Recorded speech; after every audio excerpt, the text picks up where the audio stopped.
What up, nerds? Wow. I my God. do it on purpose to wait until Andrew does it on purpose, right? He talks What? the exact What? moment that I'm about going to start talking every time, so it perfectly Exactly overlaps. on And it's like the point. first sound of every podcast is multiple voices at the same time. And the first 5 minutes of every podcast is us talking about this again. But people like it. They have come to expect it. Do it's they? Like they do. They do. Or are they tell just me in the numb comments. to it? No, That's how they know. appreciate That's it. how they know they're They- listening to an official podcast because we're talking like over it. one another at the very beginning. They like. This is how. Is that what makes it official? No, it's Yeah. like the this is what sets the mood for the rest of the podcast, so they can fall asleep while listening to us ramble about stuff. That's what they're doing. Uh-huh. Are you people sleeping right now? Wake up. No, not right now, Wake because the we're hell rambling up. about the introduction, No. introductory ramble. That's part of the ritual. It's like brushing your teeth before we're going to bed. I mean, as YouTubers, we Okay. are professional sleep aids. Yeah, that's true. I've settled I'm into that not. groove. I've settled into like having my iPad just playing a YouTube video when I'm going to bed. I do it with Yeah, you streams. can't do that. You cannot do that with my 'Cause- videos. I'm too angry. No. Because being European, I definitely have done it with your streams, Andrew. Because being European means that when I go to bed, y'all are streaming. So it's like, You're an EP boy. Don't do that to I Andrew. Don't do that to Andrew's Like- brain. and then I wake up He to doesn't need to somebody be else. like, aha, my stream has 2 viewers and they both are using it as sleep aid. They're gone. They're not real. They're gone. They're not real. They're not here. That's me. I yeah. don't. You just what you just said. I genuinely don't. Look It's true. Yeah, that's what I'm saying. It's mean. It's mean of me. I'm sorry. I'll do it again. What? No. I again, I don't assume people are sleeping. I assume it's being just like thrown onto a device and not paid attention to. But sleep is absurd. I can't imagine you fall asleep somehow to me mostly yelling at something. That seems like a very Easy. unhealthy way to sleep. It You is should probably very sleep with easy. like relaxing music or something to help your brain waves, stay No, I stable. can't sleep to music. That wakes What? me up. Yeah. What? Yeah, music is like that. That's just no. It's bad. And then no. That's I can't. wild. That's why like Overwatch streams are good for making you sleep because they know all the sounds already, so that's fine. There's basically no music, so that's also fine. And as long as it's not J3, you're not gonna wake up in the middle of the night about him complaining about random bullshit that doesn't matter. So it's fine. What? Like I That's realized me. that I literally complain about random bullshit that doesn't matter. No. That's my whole channel. But you're well, you need to get on the J3's level. Yes, then. that's my whole channel. my struggle is that like I want YouTube to understand, and it does seem kind of smart. YouTube sometimes seems to know where you are right now, or even what time it is, and like change your recommendations on the fly to fit certain patterns you have. I've noticed, or at least Mhm. mobile Oh, you mean like maybe is good at the- that. Mm. Yeah, like if it knows that you are located in an area where it's like nighttime, it will give you recommendations for things that are better Yeah. to sleep to. Well, it's kind of like I was on a trip with my Discord moderators, and then like he had his iPad, no, he had his YouTube like loaded up on, so it was showing up on the screen of the TV at the hotel, and it was suggesting all of these like sleep aid style like ASMR or like not ASMR but like background noise videos and stuff. It was putting all these things in to like help him sleep. It's like, oh right, it's nighttime. It's the thing just knows now. It's time to replace all your replacements with this. For me, mine became whenever I open my iPad at night, it suggests episodes of Loose Cannon by Lindsay Ellis.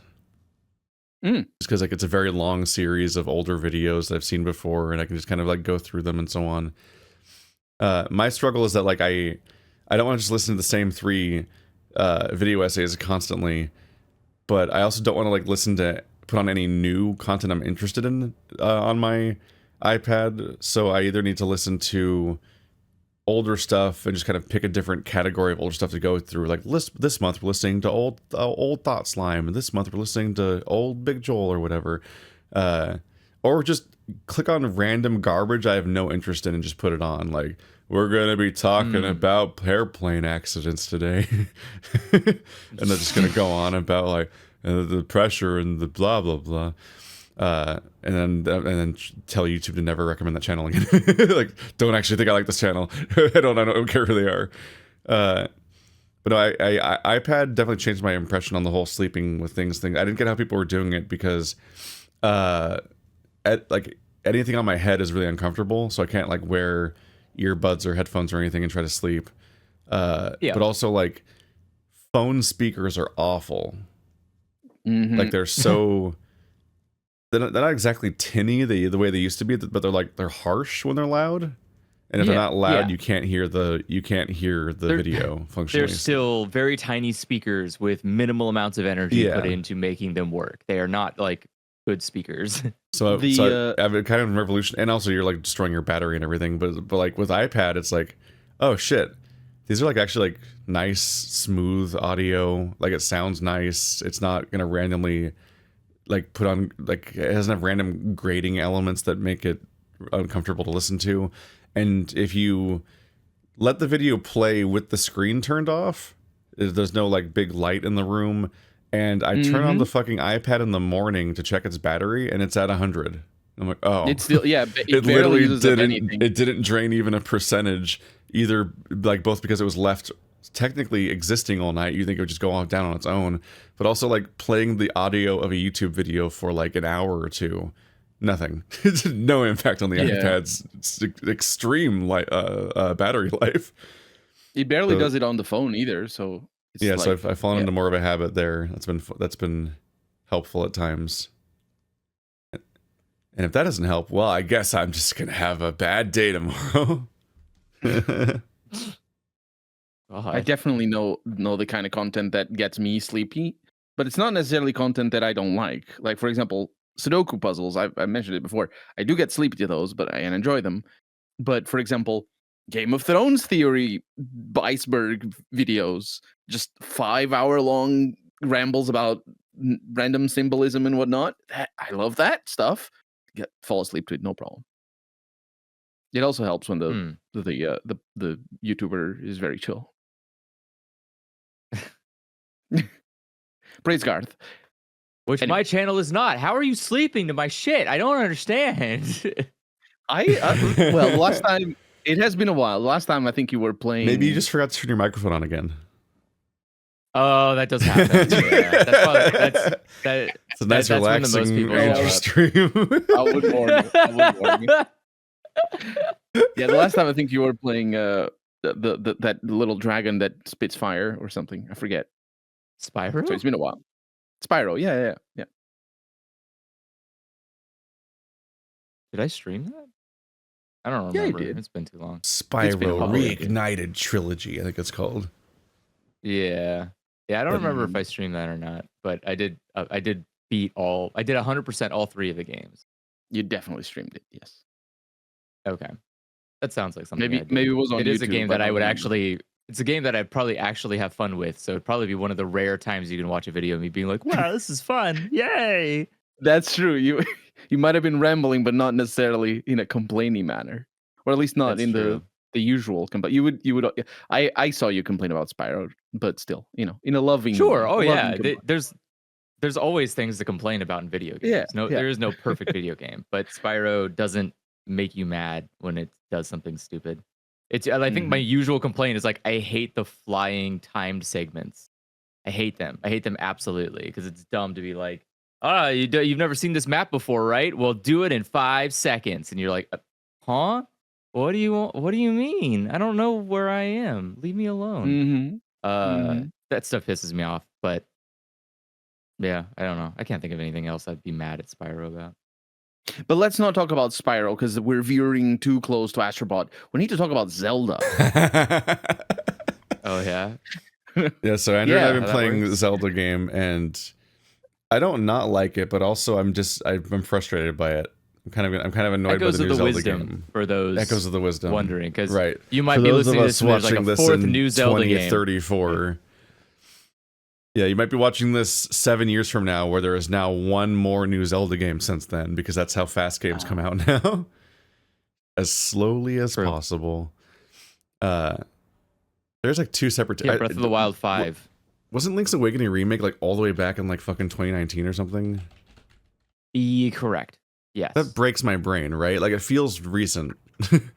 It doesn't to me, but I know it's instance 500 of like COVID brain happening, but I'm like, what do you mean? Yeah. What do you mean Link's Awakening is pre-COVID? Yes, yeah. So Link's Awakening came out only 2 years after Breath of the Wild. I'm gonna verify that. I mean, I googled it already. It says Wait, Breath of the 2019. Wild is from Oh, okay. 2017. Yeah, it's from it's, 2017. It's a release game. Breath for of the Yeah. Wild. Yeah. Oh, I Breath of didn't the Wild. realize. Oh, Yeah, I Yeah. bought my Switch for Breath of the Wild was on the Wii U. It was also on Wii U, yeah, yes. I know that. But It technically worked. Yeah, but I'm saying like it's so that's how old it is. It's so old. It's on the fucking Wii U. Like,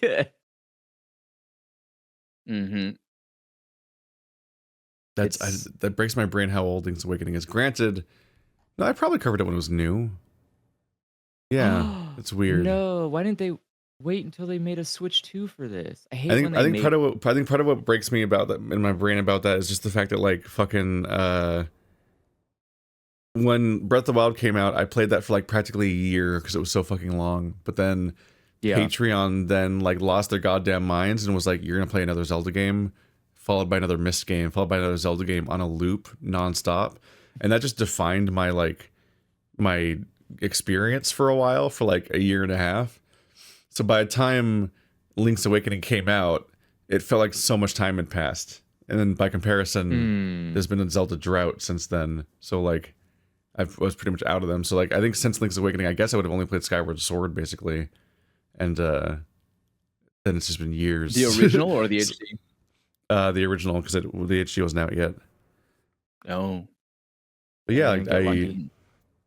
it's strange. Okay, so for those that don't know, Echoes of Wisdom is the new game where the headline thing that is the gimmick that catches your attention from the outside is it's the one where you play as Zelda, and the functional actual gameplay experience that actually informs how the game goes overall is it's the game where you summon stuff. It's the by and large it's the game where you walk, like at the beginning of the game you walk up to a box or something or a bed and they're like, you can learn that, and you learn it, and you just plop down 3 beds or 3 boxes wherever you want, and then you think, oh, it's gonna be a game where I do environmental summons as like a fun like puzzle interaction or something. I'll summon like blocks like in Tetris and then solve environments, but at some point I'll get dungeon items in combat, right? Then you go outside of the first level and you fight your first enemy and you defeat him with like a brick or something. And then you get to learn the enemy, and you're like, oh, I summon monsters. That changes things up a lot. And then you kind of mostly don't gain the ability to fight. You gain like a very specific limited cooldown thing where you can kind of go into sword mode for a bit, but you don't actually like. Your Zelda herself does not actually, from what I've seen so far at least, pick up a sword, get a series of dungeon items, and actually like have her own direct utility. Instead, she just has this ever-growing like Pokemon collection of both inanimate objects and like enemies that she's defeated, and that's a lot.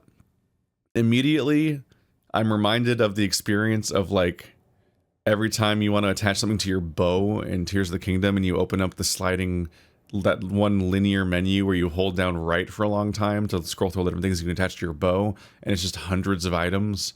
Very quickly, Zelda does that again here, because every single barrel and like that you learned how to summon all goes into this one fucking menu that you just scroll through, and you can sort it by most recently used or time or when it was acquired or cost and so on, but you still are just going through like 3 sorting options, then scrolling through this massive menu of dozens and eventually maybe 100 items or something. They keep going back to that stuff. They keep going back to that stuff when they used to have a relatively clean thing of like, you open up the pause menu and here's your like 8 dungeon items. Click on the one, and then you go right back to the gameplay. That's the headline thing, but it's honestly not the thing I have the issue with in this game. For me, what I'm iffy on is that I'm missing the Zelda formula. Like, I think that the Zelda formula was neat, and I think it's been now so long since it was last used that it feels weird that they're like avoiding it this long, essentially. Like, in terms of like, there's a particular form of Link's Awakening was the old format though. So yeah, but Link's Awakening is a remake, so it doesn't count to me. Oh, okay. I don't know how completely faithful the remake was, but it sounds like it was basically Link's Awakening. Like it might have. It was, like, yeah, basically. Like, did it just have the same tiles? Even like just the same maps, basically. I think. If you mean placement, sure, but it obviously, right, it is the design and a little bit of the aesthetics of the game have changed from the original. Yeah, but it is shifted. It's looser. You're playing a floppy little 3D man that can move more freely than the original. Like, wasn't it a Game Boy game or something? Like, correct. It was it was actually one of the first Zelda games for the Game Boy Color. I believe, because it allowed you. It was one of those old Game Boy games where you could play it on the game of the original Game Boy, and it was fine, or you could play it on the color, and it would have its own color palette. But it wasn't for. Well, I don't know how to describe it. Anyways, yeah, it was on the Game Boy Color. Let's see. Yeah, I looked up one comparison, and like the tile layout around this house matches perfectly with all the grass and the dirt and stuff, but who knows if that was consistent throughout the whole game. But yeah, I've never played Link's Awakening, the original, but the remake was a remake, so I'm not surprised that it follows the Zelda formula, because it's from the early era of that stuff. True. Like for me, the Zelda formula is you wake up as a little dude. You probably don't even start off with a sword, but you get it pretty quickly. And then you just have to build your character like piece by piece by getting all of the different tools that will allow you to interact with the environment and solve things. And usually that takes the form of you going to each of the dungeons in a mostly linear but not entirely linear order. And each one of them you'll be inside the dungeon. There'll be a series of obstacles that you can't clear. But then after a certain number of rooms, you'll find the dungeon item. And then that dungeon item now lets you solve the problems you've seen throughout that dungeon that have been nagging at you and making you wonder how to do those. And then you use that item to defeat those things and probably defeat the boss in some way once you get to them. And then the stuff that was bothering you in the dungeon that's tied to that dungeon item, that echoes elements of the outside world. And you're like, oh, I can do things now out here that I couldn't do before. And that opens things up again. And so you have a relatively compact world each time, and like A Link to the Past and Link's Awakening and so on in the overworld. But that's because you're meant to re-explore it over and over again. Each time you get a new dungeon item and be like, oh, I can do this now over here. And you like every time you get a new dungeon item, you'll remember like 3 or 4 things on the map you can go back to, and maybe some stuff that you forget. But then you'll like run across those things separately while you're looking for other things later, doing this loop again for another item. And like, that stuff's nice because it's like well paced, but it's also like optional. It's like you decide how much you want to like secret hunt between each dungeon and so on, versus figuring out how to do the next dungeon. And they might kind of obscure the path to the next dungeon in a way that also encourages you to like hunt around and figure things out, because you're trying to figure out how to get in that like corner of the map and so on. And I've played the games in a very strange order. Like I played Breath of the Wild first, basically, which famously throws all this out the window. You get all 4 quote-unquote dungeon item type things immediately at the beginning of the game in the tutorial. You never gain any new abilities after that for the entire playthrough, except for there are 4 dungeons that are small and quick and very brief parts of the experience, and when you defeat those, you get like a quality of life upgrade ability, essentially. Like it's not, I can't call it a dungeon item because it doesn't like unlock anything about how you interact with the world. They're just nice. Like I think one of them brings you back from the dead or something, and one of them makes one of your blocking abilities a bigger blocky ability. And ultimately the only one that anyone cares about in both Breath of the Wild and Tears of the Kingdom is the bird one makes you fly good. And so that's the one you spam constantly throughout the entire game. Is Rivali's Gale made you go up really high very quickly. So it was a great way to just skip entire cliffs and stuff like that you didn't want to climb up manually, or make them possible then that you could fly up most of the way, grab onto the wall, and then climb the rest when your stamina couldn't have done it otherwise. And then in the second game, Tulin, I think his name is, makes it so that instead of that you dash forward in a big burst of wind, which is partly because that game made it so all the towers launch you in the air anyway, so Rivali's Gale is basically pointless. But like that game each of those games is just like, here's your 3 or 4 abilities in the opening tutorial, and then it's just statically you're stuck with those abilities for the rest of the game, and you don't grow really, and that's kind of disappointing. But I played Breath of the Wild first, so I didn't really have that exposure, and so I was fixated on how it changed up the open world formula, and wasn't really fixated on how it changed the Zelda formula. But now that I've gone back and played basically every Zelda game that people like, there's a very like comfy, slightly Metroidvania-ish element to like how all these games work, like the way that you unlock the world and you sort of gain supremacy over all this shit that was like in your way before and were obstacles you couldn't handle. And my takeaway has been that it's not even really just Breath of the Wild that killed the formula. It was already going away 4 years earlier than that, because I finally played A Link Between Worlds.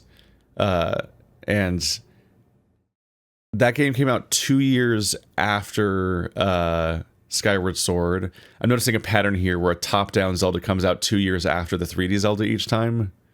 So you get A Link Between Worlds is right after Skyward Sword. A Link's Awakening Remake is right after Breath of the Wild. And now, right after Tears of the Kingdom, we got Echoes of Wisdom. But like... so a link Between Worlds is known as being the one where you turn into paintings and you merge into walls, and that's really cool. That's a fun way to explore the environment, and it's a fun little way to remind yourself periodically to think about as far as the environment and like how to look at it differently. I love things that you add to these games that make you look at the environment differently. Like in a way, Breath of the Wild did that by letting you climb. Yeah, that's true. The verticality is so unusual in a Zelda game that you probably don't realize it because you don't really ever have that freedom. But like, as far as I could tell, A Link Between Worlds got like universal acclaim when it came out, and everyone loved it and said it was an amazing return to Zelda, and it was a faithful sequel, and all this great stuff was great, and all the new stuff they brought to the table was incredible. And maybe it felt that way at the time, but in the context of the old wider franchise, going back to it a decade later for the first time, I think it kind of sucks. Like, it's not bad. The game is good the way that every Zelda's game is good, but the changes suck, in my opinion. And that's because, like, they introduced... A Link Between Worlds, that was on the Switch too, right? They did a remake of the just Switch? on... I don't think so, It's just on 3DS? I think it's stuck on 3DS forever, yeah. Okay. It would have been great to... I'm going to feel really silly if it was on Switch, because I fucking had to emulate it on 3DS, and that's much worse of an experience, obviously, than just having it on a platform that's made for. Thankfully, it barely uses the touchscreen anyway, so I was able to just like shrink it down to a tiny thing. But you have to use the touchscreen constantly for like map controls and stuff like that. They made it so that you press like select you can press select to make your cursor highlight your inventory and switch certain items manually. But your other inventory and the map can only be interacted with by the touch screen directly. You can't just press a button to select them, and that's very annoying. But no, what I hate about that game, kind of, that's strong language. But where it missteps and where it steps out of the formula in a way that's like I don't think actually helpful, because it doesn't necessarily add anything to the formula, is that they have this funny little rabbit man that steals your house. And he starts making an item shop in your house where you can rent all of the dungeon items of the entire campaign there, which means you don't need to get them from the dungeons at all. So you just get them directly from that store. And first of all, he wants you to rent them, which is a little stressful up front, because you're like, oh, I pay a rupee price for each of these items, and if I die, I lose them and I have to pay again for them. And that's supposed to create a loop where maybe you only have a few dungeon items at a time and you're supposed to problem solve or something, maybe is what they were going for. In reality, what it turned out to be is I just bought every single dungeon item at the beginning of the game, and then I had them for the rest of the game because I never died a single time in the entire game. Oh, yeah. Okay. Yeah. Like, the game is really easy. So I just literally never died, so I never had to return my rentals a single time. Which is funny because that's the same thing I did as well. Yeah. It's funny because they have you pay a massive price by comparison to then permanently own each item, which sounds stupid when you're never dying, because buying a single item permanently costs more than renting all of them again, basically, like multiple times over, I think. Wow, so it's that's extremely wild. expensive. And I was like, why would I Yeah. ever do that?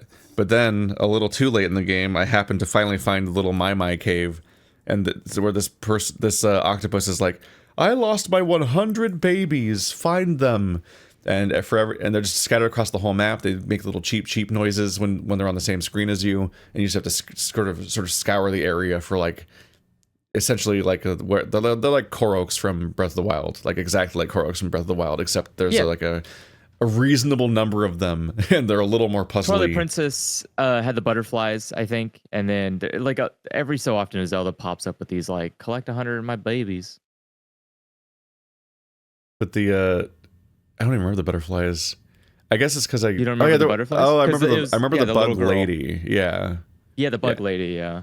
Yeah, I remember the bug girl. I don't remember what the collectibles were for though anymore. It's been a while now. But in this case, I the believe My it unlocked stuff for the game, but not items for making the game better, just like not helpful concept art, things. things like that. Yeah. It's like in this game, every 10 Mai you collect off the map gives you the ability to permanently upgrade one of the items. And so, but they made it so you can only upgrade things you own permanently. So then you have to buy the permanent version of the item in order to just cash in your My reward. So that technically gives you a reason to spend the money to buy things permanently. Anyway, I bought everything permanently and upgraded 8 out of the 10 things. That's how many, like I got like 85 Mai or something. And then I maxed out my entire wallet and then still had like an hour or two left of the game. So broken economy, completely destroyed it immediately up front. Like no big deal. So whatever fucking gameplay loop they were hoping the shop would be just completely failed because the game was not actually punishing her hard. So womp womp. Yeah, I think it was it was definitely made as like child proof. It felt like. Yeah. It was very difficult to come up with a conclusion where a child could not get through this game without issue. Yeah, like in a game where you run around with 3 or 4 bottles with fairies in them, I think I lost a fairy twice, and only one at a time per dungeon ever.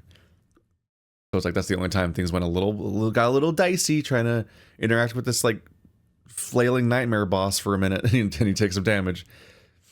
But my issue with the approach here is that they give you 8 dungeon items all at once functionally if you just buy them all up front, which has multiple knock-on effects. One, the tutorialization's garbage because you instead of what I said before, where you're introduced to the obstacle multiple times and can't solve it, then you get the dungeon item, and then you have to solve your way out of that dungeon using just that dungeon item, and that like cements what that dungeon item does.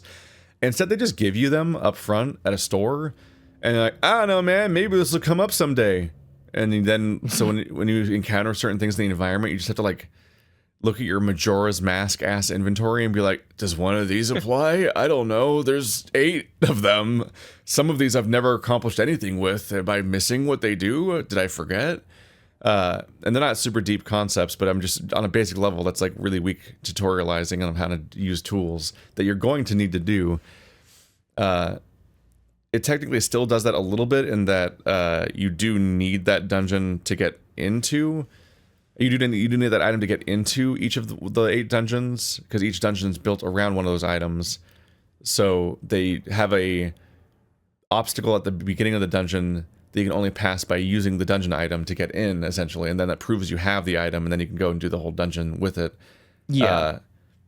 And like I guess technically that in the Metroid Brainia kind of way, that technically is like teaching you what the item does, and then you might realize what it does throughout the world, but it's just really weird and sloppy because ultimately it's like, here's this giant open world map, not giant, but like, you know, here's your normal standard open environment overworld that you have in all these 2D Zeldas, and you have all the dungeon items up front, so you can basically do everything up front just immediately if you fully remember what every item does, because you just have all of them immediately.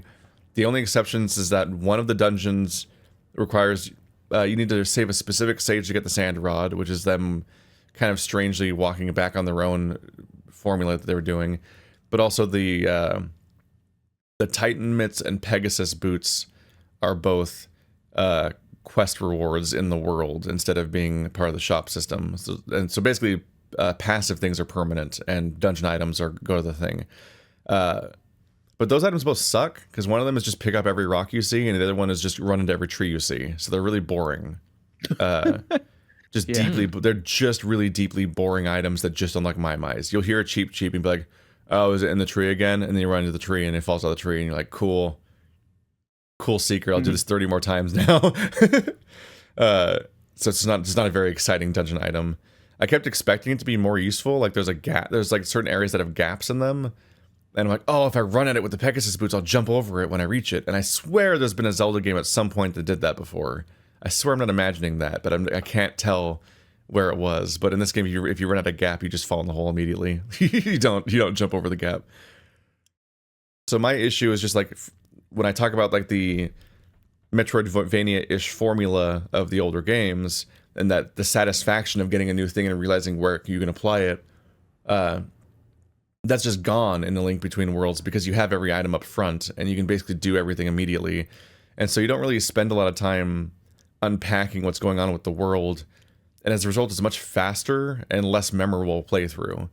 And so I feel like people liked it so much because on some level it's just kind of like a smooth, comfy experience. But it's so frictionless and demands so little of you and is so easy that I don't think it's a particularly memorable game. And so I feel like people might be more over that game than they remember, even. Like, they might be, but who knows? That's me, like, trying to act like there's, like, some kind of universal value to any kind of thing. But, like, it was just an interesting experience to go back to this 2013 game that I hadn't played yet and learning that it's, like, it kind of has these elements of, like, somewhat annoying open world mechanics that you don't expect to see in a 2D Zelda in particular. Yeah, it is like, okay, so you can kind of just go across the whole map and it's not a big deal, and here's a bunch of collectibles to keep you busy. I don't know, man, beat the game whenever you feel like it. And so this leads into Echoes of Wisdom, which came out 11 years later. It's their next 2D game because Link's Awakening is just a remake, but it's in the style of Link's Awakening visually and maybe nothing else. So once again, it's a top-down 2D one, so you might be expecting, okay, the 3D ones have been weird open world games lately, but the 2D ones are going to be the Zelda formula, right? And so far, not really. Because now I've played Echoes of Wisdom for like 8 or 10 hours, I think, so far. I'm not that far in the story, actually. And the reason for that is because you get all these summons, these squares, these chests, these beds, these octo rocks and bats and shit. So the bats anything that flies lets you glide like a cuckoo. Beds take up 2 tiles and you can jump on them, so you can make a staircase out of them. And there's trampolines, there's a few ways of getting around. You can like throw a spider out and then attach it to it with this grapple system that makes your character follow it. And the spider can just scale walls for you and take you with it because it walks on walls. So like almost immediately you realize, oh, you have just an unhinged level of mobility, like without even having to get any mechanics deeper into the game.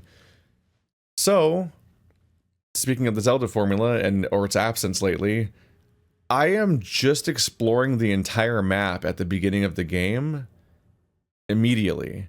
Like, I went over to the Gerudo Desert and did the Gerudo quest, and then I was like, well, the Zoras are on the opposite side of the map. I might as well explore along the way there. And instead, I've explored everywhere. I'm literally filling in the entire map. Every single time there's like an area that seems it's inaccessible, I make a staircase of beds, and I just jump over the tree line and hop into it like I'm hopping into people's backyards. And there's no directionality to the level. Like there's no flow to the game whatsoever. Like there's no like, oh, this is the entrance to the zone and here's the screens that lead in from there, and it's completely a structureless soup of a game because I can just go in any direction at any time whenever I want.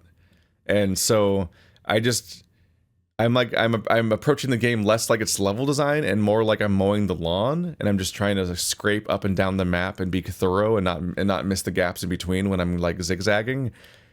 And I'm like, this sucks. This kind of sucks that the game is designed this way, that I'm just like wandering around whenever I feel like, and right out the gate, and just scraping every part of the map. There's a guy who like wants you to collect stamps, and so there's just like a stamp spot throughout the map. Whoa. And like I'm about to be done with this entire system before even doing the second quest. There's That's good. You know what? He's happy about that. I'm glad you're he's showing happy about enthusiasm it, for the but stamp guy. you'd think it's supposed to be like a structured reward system throughout the game over the course of the thingy. It's also like there's a smoothie guy. He's not and part. He's like, make every combination of smoothies. You got to make so many combinations of smoothies. My business is failing. And then I like immediately complete his entire quest line, like several entire tiers of quests of just like, oh damn, that's good. But now you got to make 20 combinations of smoothies. Got it. Easy. Just did it. And it's I got too many things. Like relatively late, not late in the story, but late in like I found it later than you should have probably. There's just a cave and you find a great fairy and she's like, I can upgrade your inventory slots, but it's going to cost you. All right, here's 10,000 fucking rupees. Just in one sitting, just immediately within one episode, I literally completed the entire upgrade your inventory slots chain of costs in one go. Because I just had all the money already. Fuck it. Because I sold all those smoothies from the other quest. And it's like, it's both like, how do I have this much money this quickly? But also like, older Zelda games used to have structured limitations. Like, this one does have an energy bar you have to build up over the course of doing dungeons. And it does have bottles you can only unlock by finding where each of the bottles happens to be. And it does still have heart pieces. Although those heart pieces are much less difficult to get when you can scrape the entire map immediately. So I have an unhinged number of hearts for having only done one dungeon so far. I've done one dungeon and I think I have 11 hearts already. Jesus. Which is not how Zelda games. Sad. That's not how Zelda games normally I think work. once you pass 10 hearts, you literally never feel in danger pain. Ever again. Yeah, you never feel danger again. No one does enough damage to you that you're like, oh shit. Like no. Yep, I just checked. I have 11 hearts in part 7, and I still haven't done the second dungeon.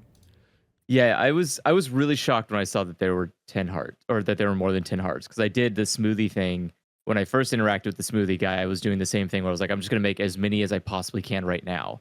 And so, one of them was like, oh, you can how many hearts it's worth, and you're like, oh. Yeah, one was like, oh, 20 hearts. It's like, 20 hearts? What do you mean? How is there 20 hearts in this game? There can't be like that. Like, what's it called? It's just always just 20 Link hearts, to the Past.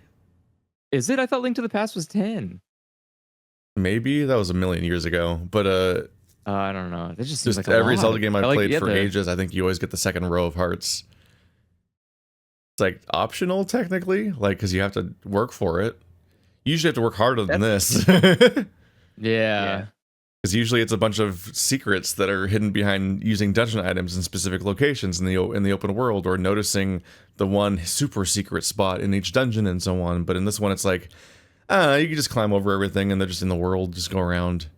Like, yeah, that's what I feel is probably the most disheartening to watch specifically, because I noticed that in your Let's Play, I think episode 2 or 3, you're already climbing all the mountains with all the beds and whatever, and then it's just not going into the next area because you have structured exploration in your mind. So you're doing the lawnmower thing, and like I do that as well when games require that. So I recognize that you're doing that. But when I saw you up looking at a new area, I'm like, no, go there.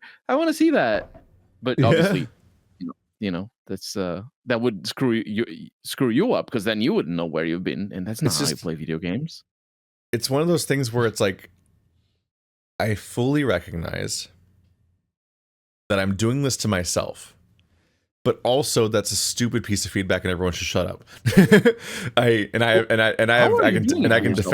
defend that stance because he can have self-control like that. That's how I'm playing the game right now. Yeah. So Andrew's currently self-moderating. Yeah.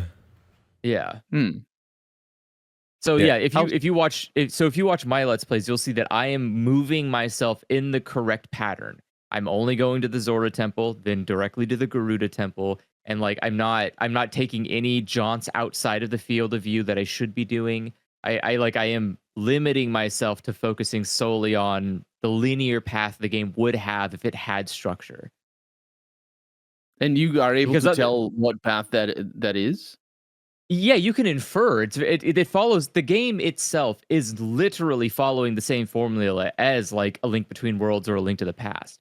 It's set up in the exact same function. It's like, Here are here's your the four like kingdoms and the four corners and blah blah blah. yeah, Yeah. exactly. And as you go, the game itself also is trying to guide you. Like it tells you, go to one of these two temples. Okay, you did one. Go to the next one immediately. But you have an obviously you objective. don't have to. Yeah, you can just go do whatever you want. I could have I see immediately what done you what mean. Keith did. But yeah, I said to myself, I pretend like there's limits. Don't go further into the field because like, that the game doesn't want you to go there. And as you go through, you start seeing like, oh wow, I could have just come over here immediately. Okay, interesting. Like I can see the failures. I'm still looking at it with Yeah. the brain of like, yeah, but what if I just went to the mountains You're right like, now? you're like Could I walking do around that? Disney pretending it's all real. Yeah, pretty much. Yeah. It feels ironically, this art style that makes it feel like a toy makes me interact with it like it's a toy. Where I'm like, oh, okay, wow, wow, that's interesting. Okay. Like there's so that's the way that Keith could have done it, but he has decided not to. And he has every right to do it. The game didn't do Yeah. it itself. The game should have limited Technically, the itself game like it has done in incentivizes the you past. to do it because it's like, especially True, if you played, yeah. especially if you played previous Zeldas, because like in previous Zeldas, it's all about, okay, how many hearts can I have at this point in the game? Like, look at like how many bottles and hearts and like tunic upgrades could I have at this point in the game, so I don't go into the next dungeon boss fight and take 4 hearts of damage every time I get hit and so on.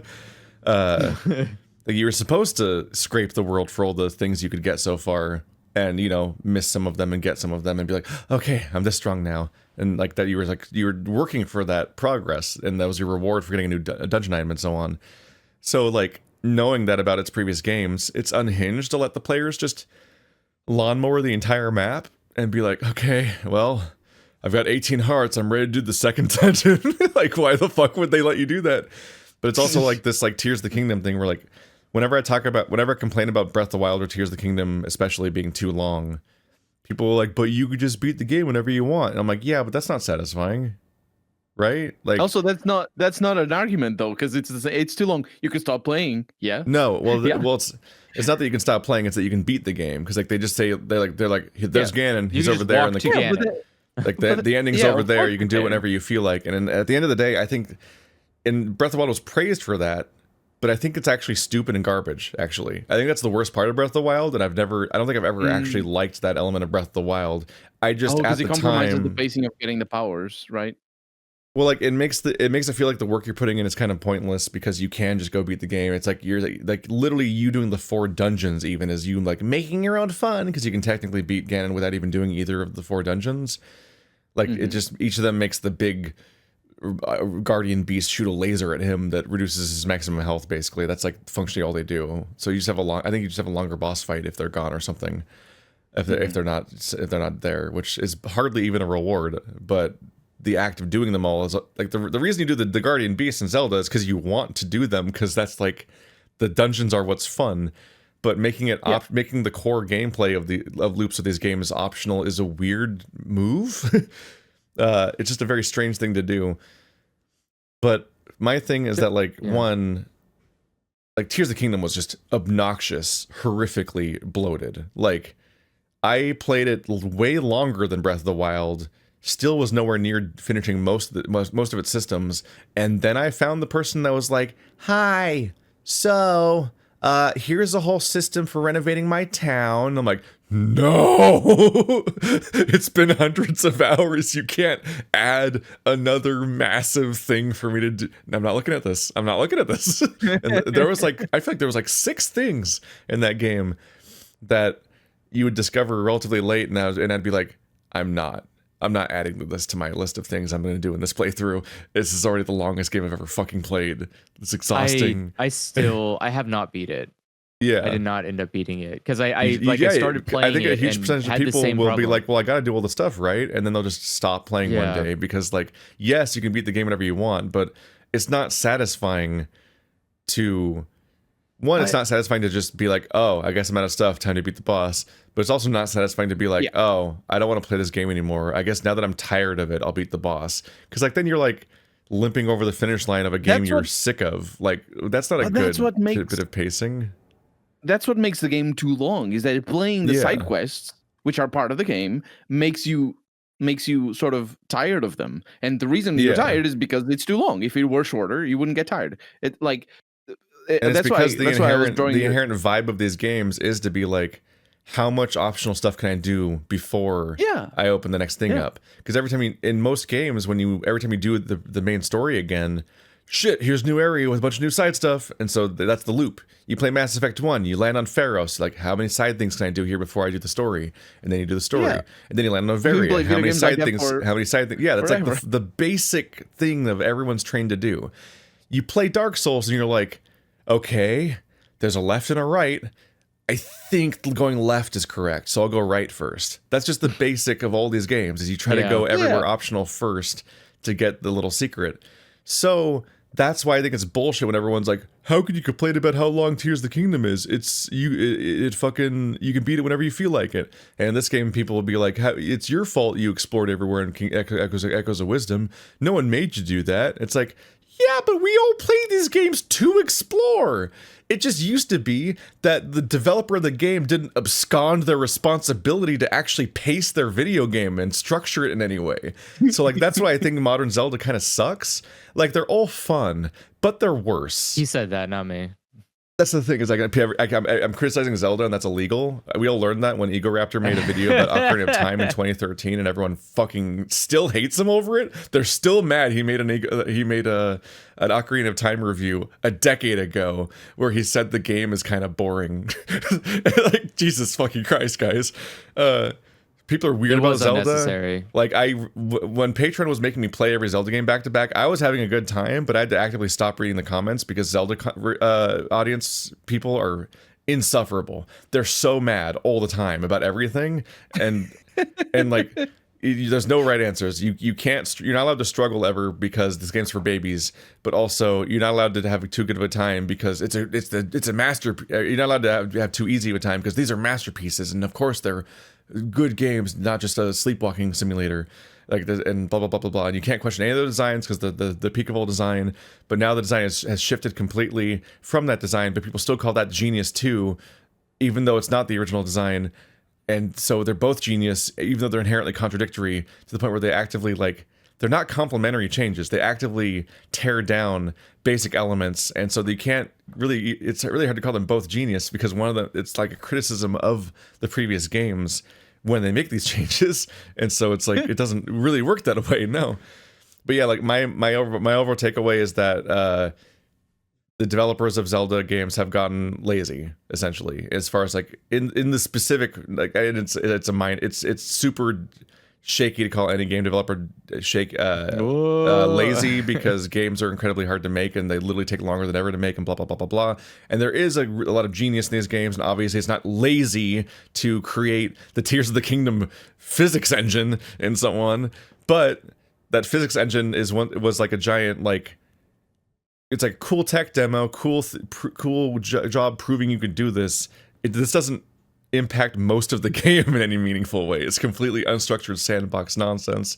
It's impressive. It's not lazy that you pulled that off and that you spent another year polishing the game, but like they have completely given up on structuring their experiences now for like 4 games. The last structured game, which admittedly was the most structured game, and that was kind of its problem, was Skyward Sword in 2011, 13 years ago. So we're quickly getting into that weirdness of like, oh, you're a Final Fantasy fan? You mean like the kind of game that came out in 2010? Or, sorry, in the year 2001? And never again? Like, what do you mean by Final Fantasy fan? Do you mean Final Fantasy 15? Which Final Fantasies do you mean? Because the things you probably refer to probably haven't existed for 20 years now. And so now it's been 13 years since the Zelda game came out, I think, that kind of followed that kind of like structure in any meaningful way. Akin to like, so it's like being a Castlevania fan and being like, oh, but you don't mean Lords of Shadow, right? You mean like being a Metroid? You mean the Metroidvania style, like Castlevania games? So now they're making God of War clones. you have to caveat being a Metroidvania. Wait, the new Castlevania Castlevanias fan. are God of War clones? I think so. I think the What? Lords of Shadows games were like character action games and didn't really do the formula, but I didn't play them. Wow. I just know that everyone complained about them and said that about them. So I'm echoing somebody else's opinion. So if I'm wrong, it's because all of you collectively sound wrong, I guess. Well, they have a different color. I'll get enough all of accountability. They have a different color altogether in the wiki timeline, so I suppose they probably Wow. But yeah, that's my Different color. that's my thesis, I guess. My very fucking long video essay ass rant I just did. But like, Echoes of Wisdom's fun. It's neat. You attack people by summoning armadillos at them, and it's goofy.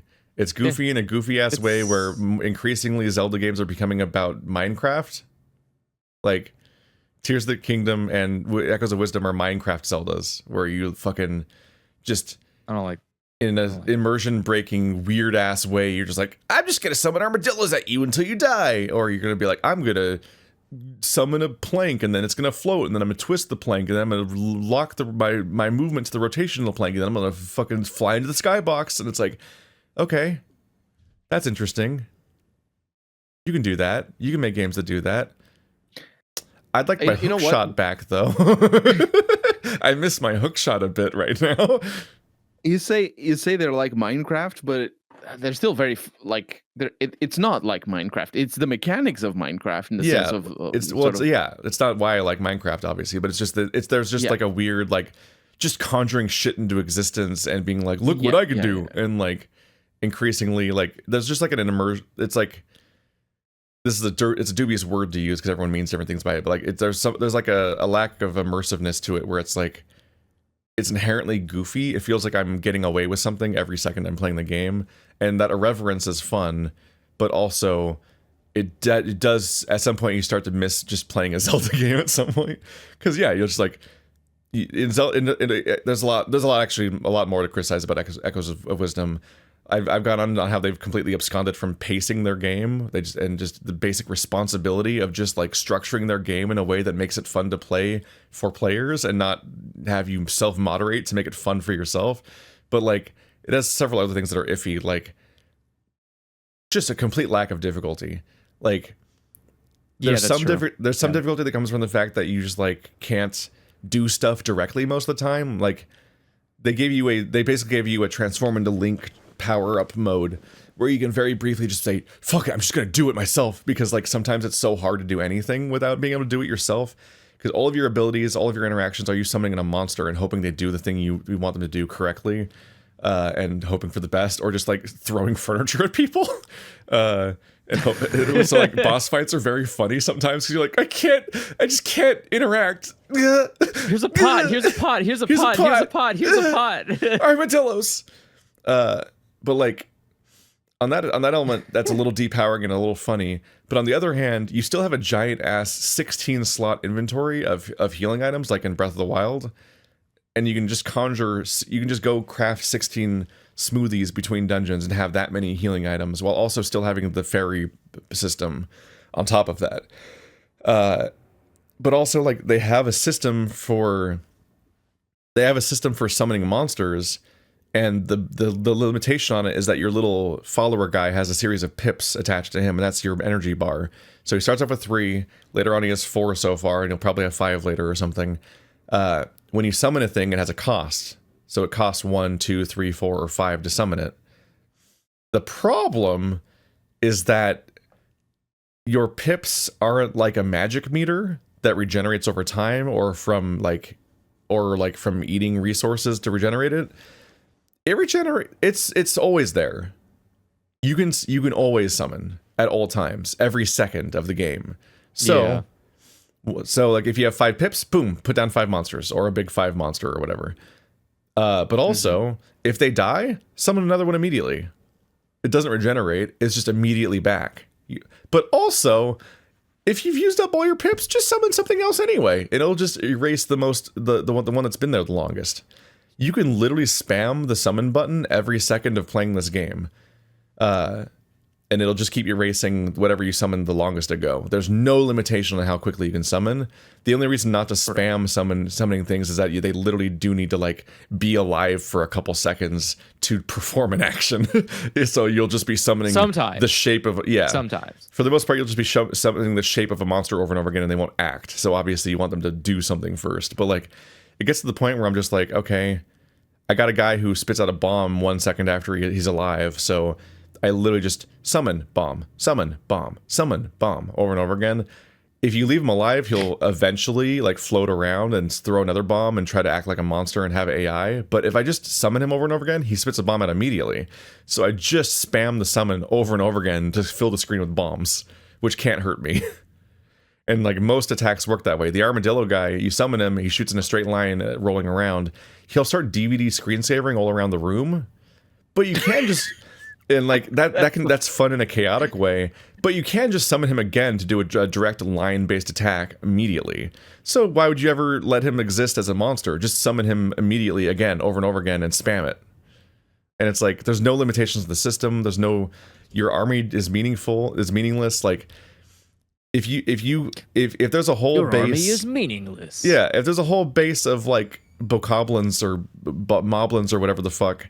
And you're like, damn, I can summon one of those too, but it's expensive. It costs me 4, so I can only summon 1. It doesn't matter. Just summon him. You'll win eventually. Because every time he dies, you just summon him again. They don't come back, but you do. You have infinite one. So they have like they have 6 moblins, and you have 1 shitty moblin that will lose that fight every time. But if he does a single damage, they don't get that health back. And so you can just, war of attrition, just summon the same moblin forever until he wins the entire game. And it's like, it's just not, these are not interesting systems when you get down to them. Like, they're fun, sandboxy things to play around with. And the idea of playing as Zelda and having her be a Pokemon trainer of the Zelda universe is a fun idea. But in Pokemon, you don't have infinite Pokemon for a reason. You white out after your party dies, and they all have fixed amounts of health. Like, there's structure to that system that's gotten easier every game, and that's a whole other criticism. But like, this game just absconded the need for that either. There's like they're so afraid of having like systems that are punishing. Like, even a link between worlds, which I said was that easy, had a magic meter, which depleted. So like in that game, you could every single dungeon item you magic meter. Yeah, but that different one. Like, it's like in that game, you could spam all of your dungeon items, and that was like a little freeing because you're like, oh, I can spam bombs and arrows and never have to worry about running out of them like as a resource, like that I have to go farm more of. But once you use like 3 of them, you're like, oh, I'm out, and I need to like run around and use my sword and block, and I can't just literally spam arrows and bombs infinitely or the wind thing and so on. And they was a little restrictive too. Like, they were a little dickish about it in that like the wall mechanic of turning into a painting was also tied to your dungeon mechanic. So sometimes you just have to stand there and wait for a bit to regenerate it. So you could just have it the wall power long enough. But in this game, they're like, fuck it, just literally just spam. Who cares? There's just no restrictions. So there's no mechanical incentives. So you're not really making interesting decisions. So it just doesn't ask anything of you. And like, maybe there's a twist. Maybe the game will get harder in the second half, or a world state change will do something interesting. But so far, the game has no grit. And so it's just a big frictionless open world that you lawnmower over, and then you just kind of spam summons through encounters in ways that are like floppy and awkward and chaotic and entertaining, but also like not particularly demanding or interesting. And so far my impression of the game is not very positive. It's like it's an extremely mid Zelda game. Damn. And I mean that in the real way, that it's actually like middle of the road and not the way that people say mid to mean bad. Because people at some point in mid stopped meaning mid, because fuck words, I guess. Yeah, that's true. Anyway, I'm gonna stop talking forever. Have fun, guys. Words are kind of mid. How's Zelda going for you, Andrew? I fucking have been I've just taken over this podcast for the last hour because I had to get this whole fucking structured argument out apparently, and I'm bad at talking to people. This is what happens at parties, by the way. Don't talk to me. Okay. I agree Andrew with. knows. I do agree with Keith. It's true. I never talk to Keith when when we're in the same room. I've never done it actually. For me, honestly, You were in the same room. Yeah, but I didn't see you The, talk to people. So what? Is it true? yeah, I The think so. what is it? I personally I have been enjoying the game, but I do again, I feel that a lot of it comes from because I am purposely giving myself a lot of self-control, and that is equating to me having a more fulfilling experience because I'm interacting with things and engaging with stuff in the moment for the first time when the game would expect it me to have, I presume. Because there is a story and things are happening in that story where you need to, like, they will say, hey, this area has something important now. So then you go to that area. And presumably it's supposed to be your first time in that area because when you go in, most people that you talk to interact with you as if this is your first time in the area.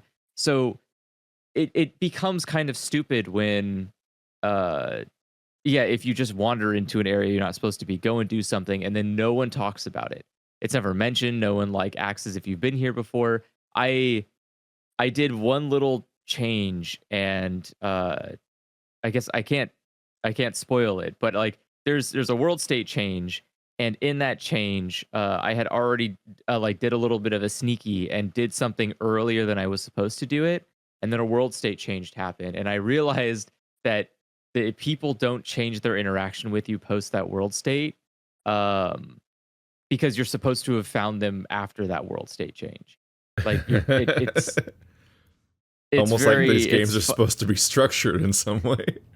Yeah. So I like I am enjoying this game, but I am 100% in Keith's camp that like there should be walls. There need to Yeah. be some walls here, and I think like Why for me, isn't there I a keep racking. Snorlax covering this gate that I need a flute Yeah, for? yeah.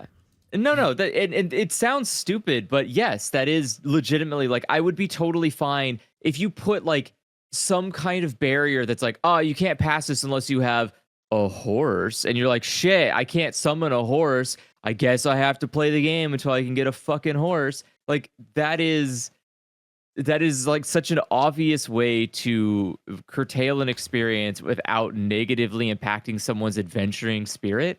Because now Yeah. you're gonna feel good for finding that. You're gonna like, I remember I have a horse now. I'm gonna go jump over the thing that needed the horse. Like you can that I don't know. It just you can do that. And I like filled in half the map already, and then I discovered the horse, and I'm like, what would I do with this? What's the horse do? Yeah. I can The fly. horse is not. That's the thing is like there isn't any. I don't know how to describe it. It's like, could you imagine if I did it forget would to be mention that easier like the other like main reward system besides heart pieces is that they give you these like pieces of metal that can upgrade your master sword or your not metal master sword but your other sword and your dungeon items and so on. They look like they upgrade your Link mode, let's call it that. Like you can turn into Link, and when you turn into Link, you have access to a sword, a bow, and a bomb, which is what happens. That this isn't a spoiler. This is like the very beginning of the game. you get play shiny as- rocks play- that can upgrade these parts of your stuff. Yeah. A symptom of this big broken system is that like it's one of your primary rewards. You'll pick up a rock or you'll bomb this wall and find this hidden chest Called and it'll be Mighty Stones. and I'll be like, oh, so it's the rock thing I need. Cool. But I finished that entire system. I max upgraded everything to the amount it allowed me to do, and I now have like 20 or 30 more of those because it won't let you use them until you unlock more story progress. So I'm just picking them up and can't spend them. And like, why would that be possible? Why would you? That's not a good feeling. Like, why would you enable that? It's so strange. Anyway, continue. Yeah, no. I mean, I just wanted you to are fully right. further reinforce the fact that like, literally every system that's supposed to mark my progress through the game is crumbling before me, and half of them are finished already. Like, and the thing that's frustrating too is that, like Keith said, is that you go and you try to upgrade your weapons, or you try to upgrade this Link mode. You can literally gather hundreds, like you can get like 15, I think, of these Might Stones, immediately, and not be able to upgrade past a certain point because the game goes like, oh, but you have to find these abilities in the temples, and you're like, why? Why would I need to find these? Like, these abilities do not allow me to make progress in any meaningful way in the world. why are these locked behind doors and not the things that would make me have access to more dungeons? Like, get even with the summon system, you control what is summonable and what isn't. You can set the price to be like, oh, sure, you unlocked a moblin, but it costs 12. And the only way to get 12 is by completing 3 dungeons. You know, like there are ways that you can to limit this summon system and still keep the same progress style. And like the Might Stones are such a good example because it is very funny that you can walk away with so many of them without ever having done a single dungeon, and you can't use them unless you go do the dungeons. But doing it, right? Like, even if you do it, it doesn't change anything. These are just combat abilities that you don't need because you can just summon unlimited amounts of enemies. So like, it's infuriating. Sure, I guess, but like you can summon a bunch of these like ethereally trapped souls at any time and place. So why does it matter if you can't upgrade the sword to its max level yet? What value are you holding back from a system that already lets you break it? Right? It feels disjointed. It feels very unfinished, almost undercooked. Like the idea is there. There's a lot of structure, a lot of ideas, but they just didn't let it. They mixed a lot of ingredients. It turned out really good, but they didn't cook it long enough. It's just still a little too raw, and it sucks because I do genuinely enjoy it. I think playing as Zelda is fun. I personally took a lot of the interaction with the world through Zelda's eyes a lot more interesting and different because you are doing politics with her, whereas Link, you don't. With Link, you are literally a character that does not speak and basically just solves problems for people physically, violently, aggressively. People just say shit like, "Oh man, it sucks that there's a giant lizard in the Goron Mountain eating the Gorons. I wish they didn't do that." And you're like, I could fix that." And you just kill it. You just beat the shit out of it. Not in this game, and then like Ocarina of Time, but but with Zelda, it's really neat because you'll see people have diplomacy issues or people have conflicts of like character or things like that, and you diplomatically solve those problems. Usually, you show up and you're like, "Hey, this guy kind of suspicious. Why are they saying weird things like let's ignore the copy of them in the corner of the room?"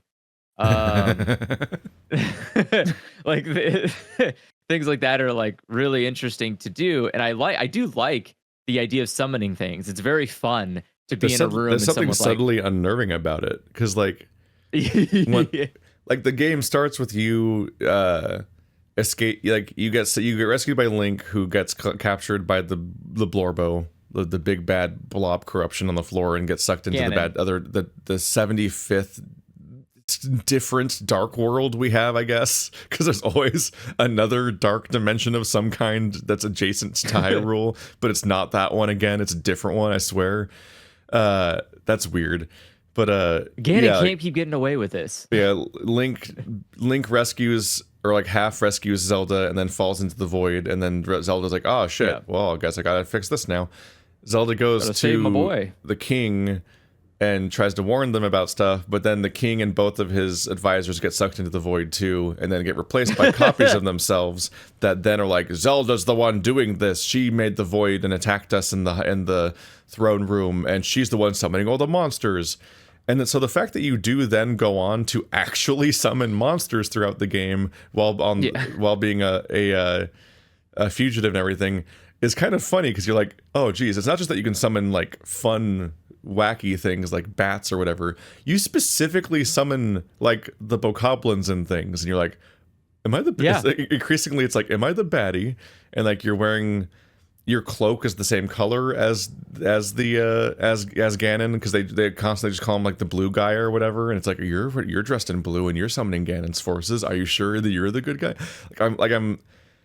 I'm curious to see if they do anything with it, because narratively they don't usually do anything with this kind of stuff. But no, they don't. It's like it's that kind of thing is like, you could do something interesting with that. The fact that Zelda is like her design visually mirrors the villain of the game, and she's summoning the villain's forces, and so she's constantly doing the things technically that the enemies that people are accusing her of doing, and that's why she's a fugitive.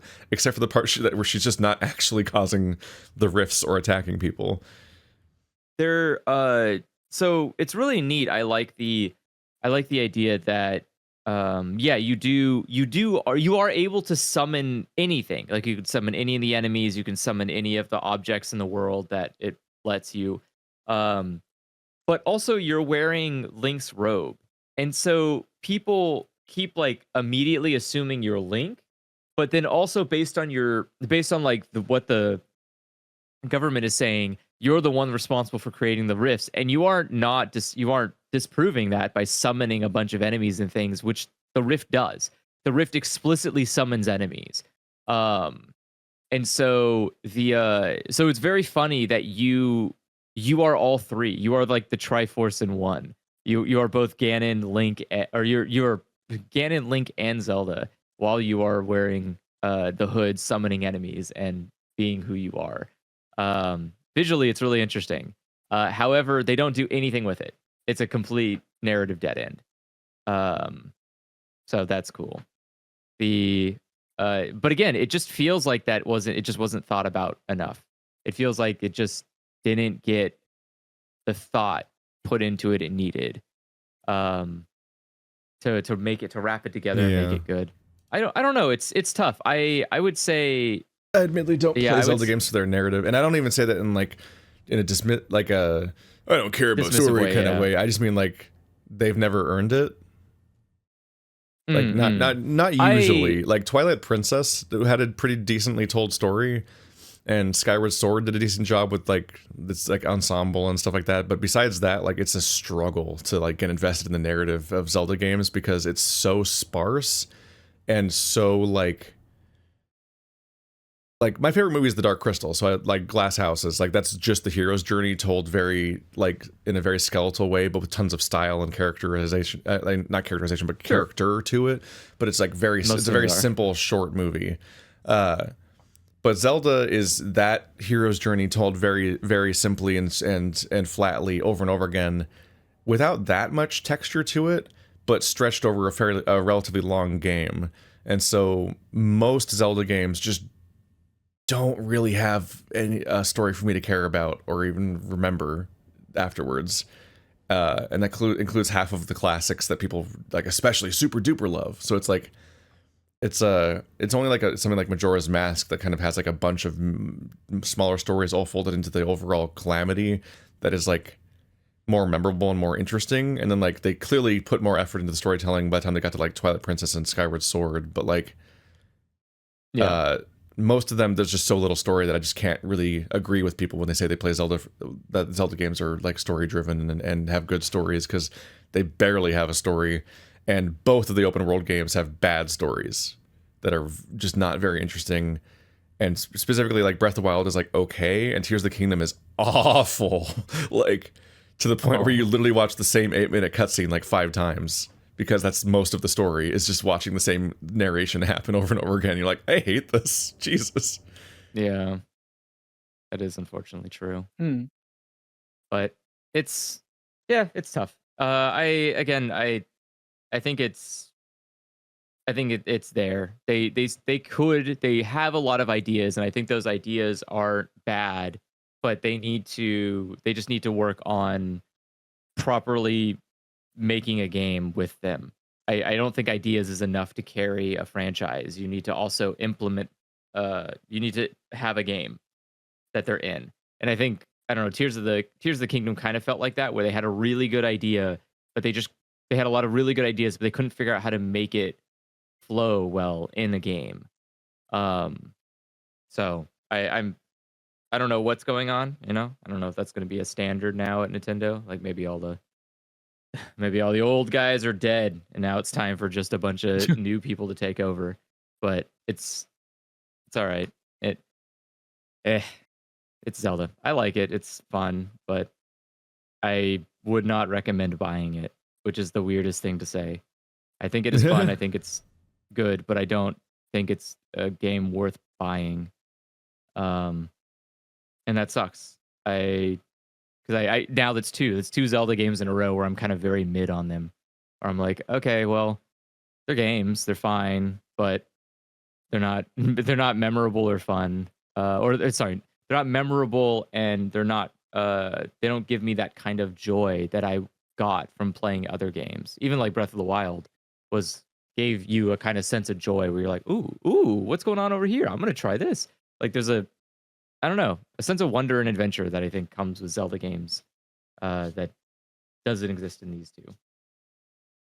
Yep. But I think that if they were always like this, then they wouldn't be the like touchstone franchise that they are.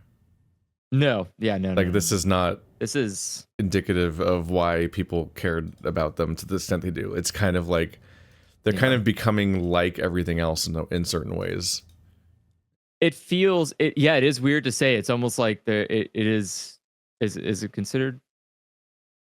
I don't know. I don't know if it's flanderizing Zelda, but it is there's like almost a way that it feels like it's turning into just a generic adventure game. Like, oh yeah, it's big and it's got an adventure. There you go. And you're like, okay, well, yeah, but do you have structure? Do you have any kind of like forethought, thought, like a mainline, something beyond the exploring? And it's like, yeah. But did you see this little village in the corner? It's got a cool thing. Like, okay, cool. But why am I doing this? What's the point? What is incentivizing me to do this shit? And yeah, it feels like I don't know. It feels like a Ubisoft game. Like it just no. That's the worst thing to call it. I mean, there's been elements of that in the recent Zelda games where it's just you kind of feel it a bit. You're like, don't love that. Don't love that change. On that note, because I looked at the Q&A thread, and the first thing I glanced at was, "What is the best Zelda game and why?" Asked by Mothpobs. Oh. Well, it's not the two. It's not Echoes of Wisdom, in case you were wondering. Link to the Past. That's mine. I think it's good. I think it's probably Majora's Mask. Majora's Mask does. I really like its. I like its map. Yeah, I like Majora's Mask map a lot. There's cool stuff going on there. Yeah. Kind of got 5 overworldy spots because it's got the 4 zone. It's got the 4 zones overworld areas and then the main overworld area. So it's not like you don't have a giant Hyrule field that just kind of wastes your time. Yeah, I was gonna say it's almost like it's a consolidated version of a Hyrule map. Yeah, because it still has all the elements. You've got the forest, the water, the mountain, the city. Yeah. But it also they feel closer. It feels like a lot closer than Ocarina of Time was, where Ocarina of Time felt like everything was so far away, which was cool until you started having to backtrack to stuff where you're like, fuck, man. Like, oh, God, it's so far away. Yeah. No, I bounce around. Like, for a while, I would say Breath of the Wild, but I feel like Tears of the Kingdom has soured me on it, and it's like hard to know how much of it was Breath of the Wild and how much of it was Tears of the Kingdom, you know? Because like there's so much overlap there that it's like, I don't know, a lot of this was in Breath of the Wild. Was it ever good? And I'm not in a hurry to spend 80 hours checking again. Yeah. No, whereas I get what you mean. I'm of the opinion, but though, that like as you get to the later Zelda games before that, Skyward Sword and Twilight Princess, the dungeons and the bosses were getting really good. Like, the game was starting to feel really good to play by that point a lot of the time. There's a lot of really good fights and a lot of really good dungeon items doing weird, wacky things, and a lot of cool levels, and like just kind of good gameplay in general and stuff to go through, but while also really stepping up on the storytelling. For me, the struggle is just that like Skyward Sword feels like it's a good 30% longer than it should be. It just keeps going. While also like the motion controls are just ass. Which I've gone over 100 times over, but like the motion controls just are stupid. They frequently don't work, but even if they do work, there's just ways that they interpret stuff that is actively just annoying. And having to live with the motion controls the entire time is just kind of rough. The funny thing is that in Skyward Sword, the swimming is actually some of the best swimming in Zelda, because of all things, that's the part that benefits so much from motion controls compared to trying to use joysticks. And that's very funny. But so I would frequently be tempted to say Twilight Princess, because that's like the peak of where things went for a while there. It's just a very fun game, and while also like stepping up the narrative elements, and also it's like it ultimately does have like a cool overall like visual style and everything. I wanted to be against it because I remember hearing it through cultural osmosis, like they made Toon Link and everyone hated it, even though it's obviously better. And then they made annoying, gritty Zelda, and that's stupid and annoying because they're trying to appeal to people that complain about Toon Link. So I wanted to be like, I want to be one of the many people that claims that Wind Waker is the best one and that Twilight Princess is kind of lame. But Wind Waker is blatantly unfinished. It's just extremely obviously unfinished. It only has a handful of dungeons, a huge open, mostly empty map. It feels really Ubisofty in particular to go around and be like, okay, there's exactly 50 squares of map. Every one of them has exactly one island. Every island has one chest reward on it. Go get it. And just like, of all the versions of the Zelda Formula I've talked about, it is cool to unlock stuff, but specifically, it's just better when it's on a map that you walk around and there are physical obstacles along the way, and that's why you're trying to navigate these directions. Like, how do I get past that rock? When do I get the ability to defeat that?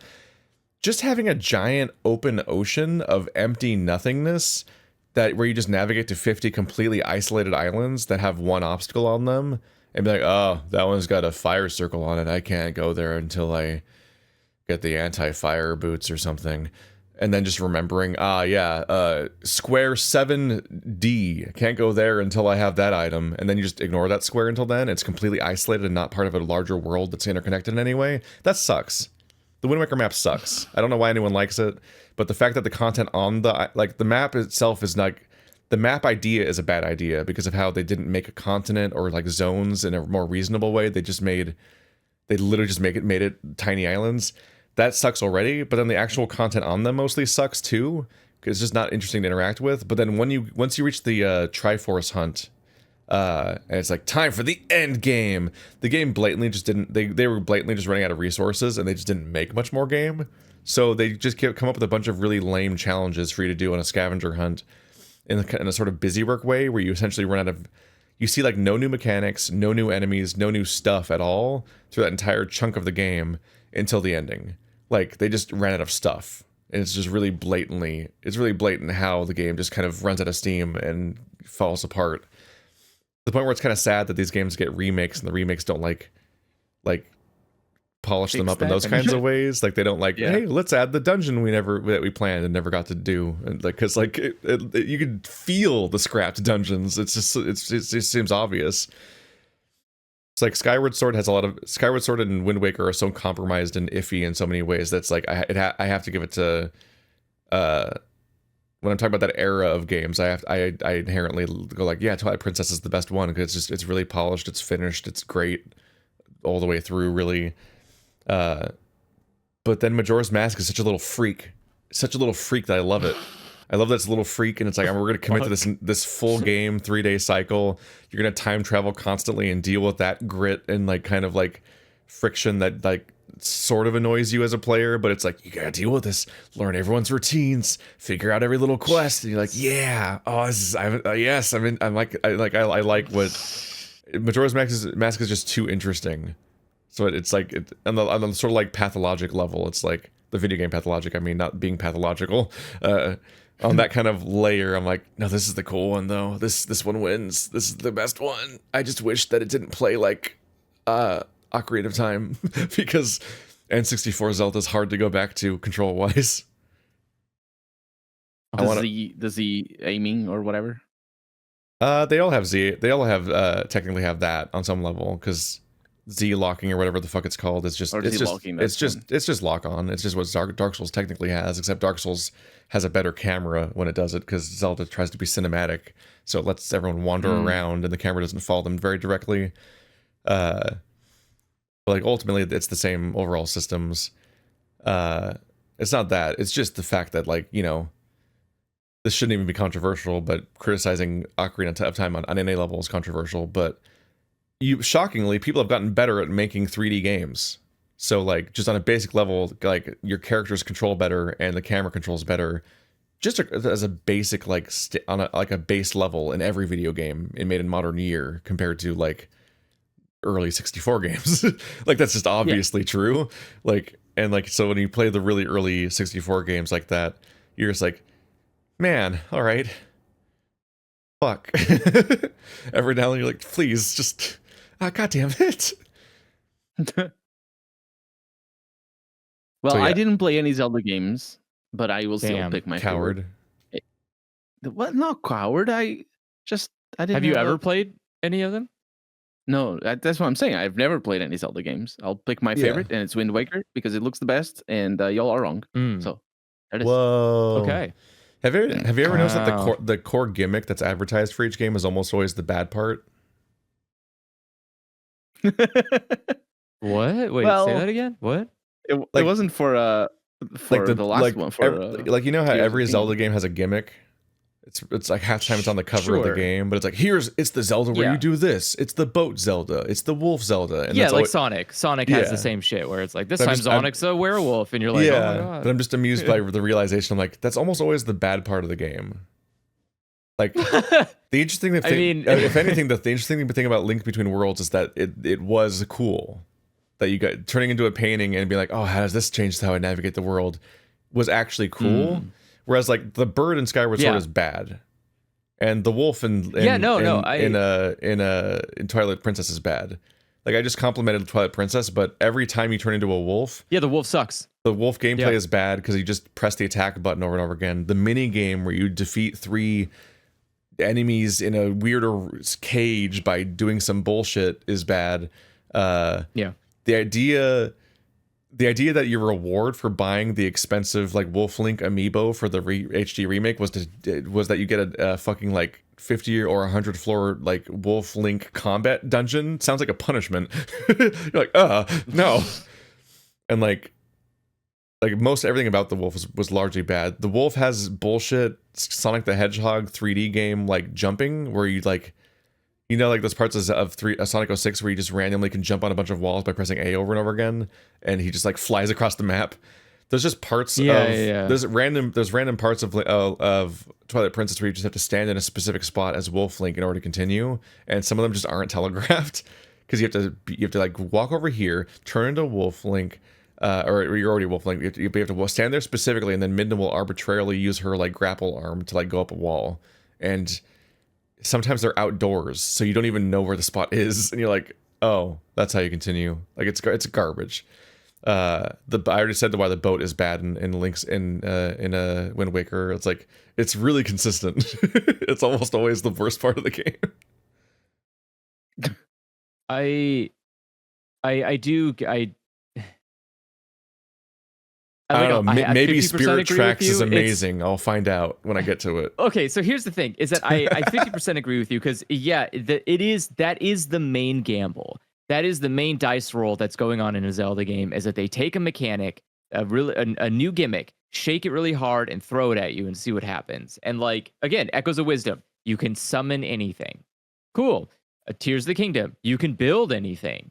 Cool. Like It like every game has its like little gimmick thing that you can do, but they're not always consistently good, right? I think like Majora's Masks, I'm gonna wear a mask and change into a thing. That's pretty cool. But yeah, like a good example is I can turn into a wolf. No, this is dumb. Can you do anything else as a wolf? Can you like being a wolf? Being a wolf is not a replacement for the horse, which is the dumbest thing I've ever fucking seen. And I was like, I like running around as a wolf, and I like the wolf's design, and Yeah. I like the Yeah, like, fucking it's- Awoo mini game is hilarious, but the combat's so garbage, and there's it's just not and you fun. immediately just have fewer like actions.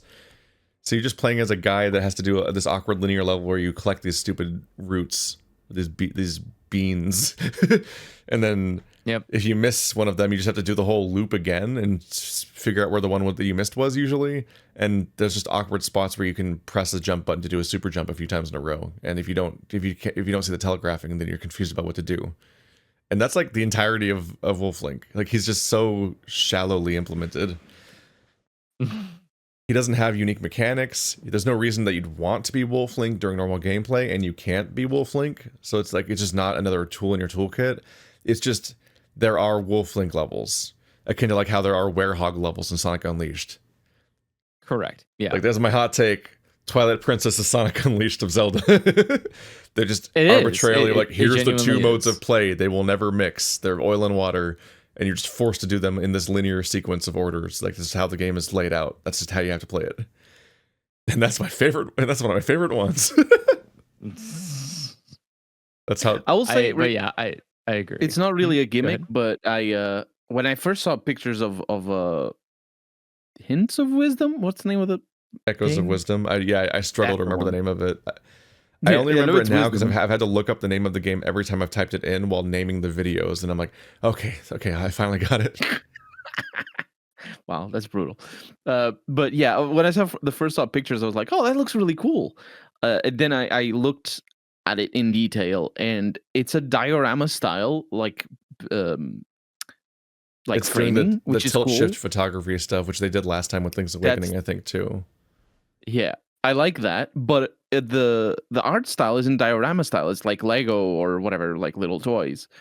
And I was a little bit disappointed that they didn't actually do like diorama Link or like claymation or something like that, or not Link, Zelda. In Like this the way case. that like Yoshi games and Kirby games keep being like made of like a material each time. Yeah. I don't know, because the game already struggles to run on the Switch, so I don't know if it would be possible to add that much detail. But Yeah, on that note, my Switch is fucking dying. It could be that it's just a 2017 console, and it's just I'm shackled by the fact that they made it a handheld console, so it has a shitty little single little fan vent, and there's just one little fan on the CPU somewhere in there that spins, and you just hope it lives forever, and all that stuff. Like the more complex handhelds get, the more I feel like they're full of like breakable parts that are likely to wear out way sooner than like the old Game Boy would have back in the day, because it just didn't have to do as much. I never use it as a handheld, so that's just kind of I'm annoyed whenever I'm limited by it being a handheld, because it's just a home console for me. But over the last few years, that fan has gotten a little louder. Like every now and then it'll be like a little rattly, like as if it's like off its it hilt. just needs a little bit. It's like lubrication. Yeah, it's like it just sounds like it's off its fucking alignment or something. I'll sit there and like I'll like blow into it for a second and see if it'll like reset it, and then it'll the bearings might be. Yeah, the bearings might be bust if it's been doing that for years. So you just needed to lubricate it earlier. Now need a new fan, but it's just a fan, yeah, right? But the problem there, well, the thing there is that you're like it's a fucking video game console. So generally speaking, you're not usually supposed to even open them. So like they're supposed to just lift. Yeah, computers are a thing you tinker with, but video game consoles normally are a thing that you're supposed to just. It's supposed to just be a magic box that works forever, and if anything goes wrong, you're supposed to send it into Nintendo. Yeah. Oh well, those are relatively serviceable, especially for fan if it's just a fan. But you mentioned that the warranty is voided. No, it's already voided. It's old. It's old console. They don't have warranty. I'm just saying like that's just the mess, and it's also like I was looking at like people servicing them. They're like, oh god, the screws strip instantly because they're not designed to ever be removed or put back on, and so on. Like there's a lot of like heartache surrounding the stuff, and I'm like, man, I'm not a hardware guy. I'm not hoping to deal with this shit. But yeah, like 4 hours into Echoes of Wisdom, I just get your Switch is too hot and is turning off, and I'm like, oh, fuck. Which, like, to its credit, it puts itself in sleep mode, and it doesn't even lose your progress in the game. Like, it just like suspends the game and waits. But not a great thing when you're trying to have a workflow as a Let's Player and you're trying to backlog videos for Patreon and so on. So that was frustrating. So I ordered a thing on Amazon that's like a $15 fan that you attach to the outside of the exhaust port that just tries to suck out air, essentially, as like a very cheap stopgap thing to just kind of keep this thing hobbling along so I can just finish this playthrough before I have to worry about actually trying to question if I should maintain or replace my Switch or whatever, because I'm just like, man, I need an immediate solution right now that just lets me keep playing this game specifically. and then for all I know, I'll go back to not playing this console for the next years again. But it is funny to me that like I got through all of Tears of the Kingdom with no problem, but specifically this game is killing my Switch.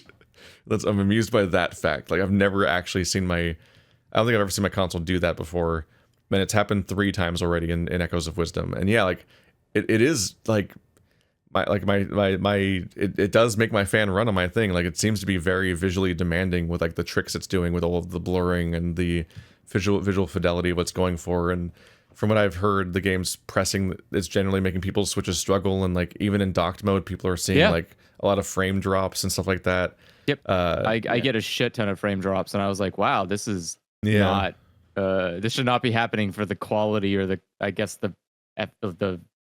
do you call it? The fidelity. Like it's not that fidelity. demanding looking of a game. So you're like, huh. No. Yeah.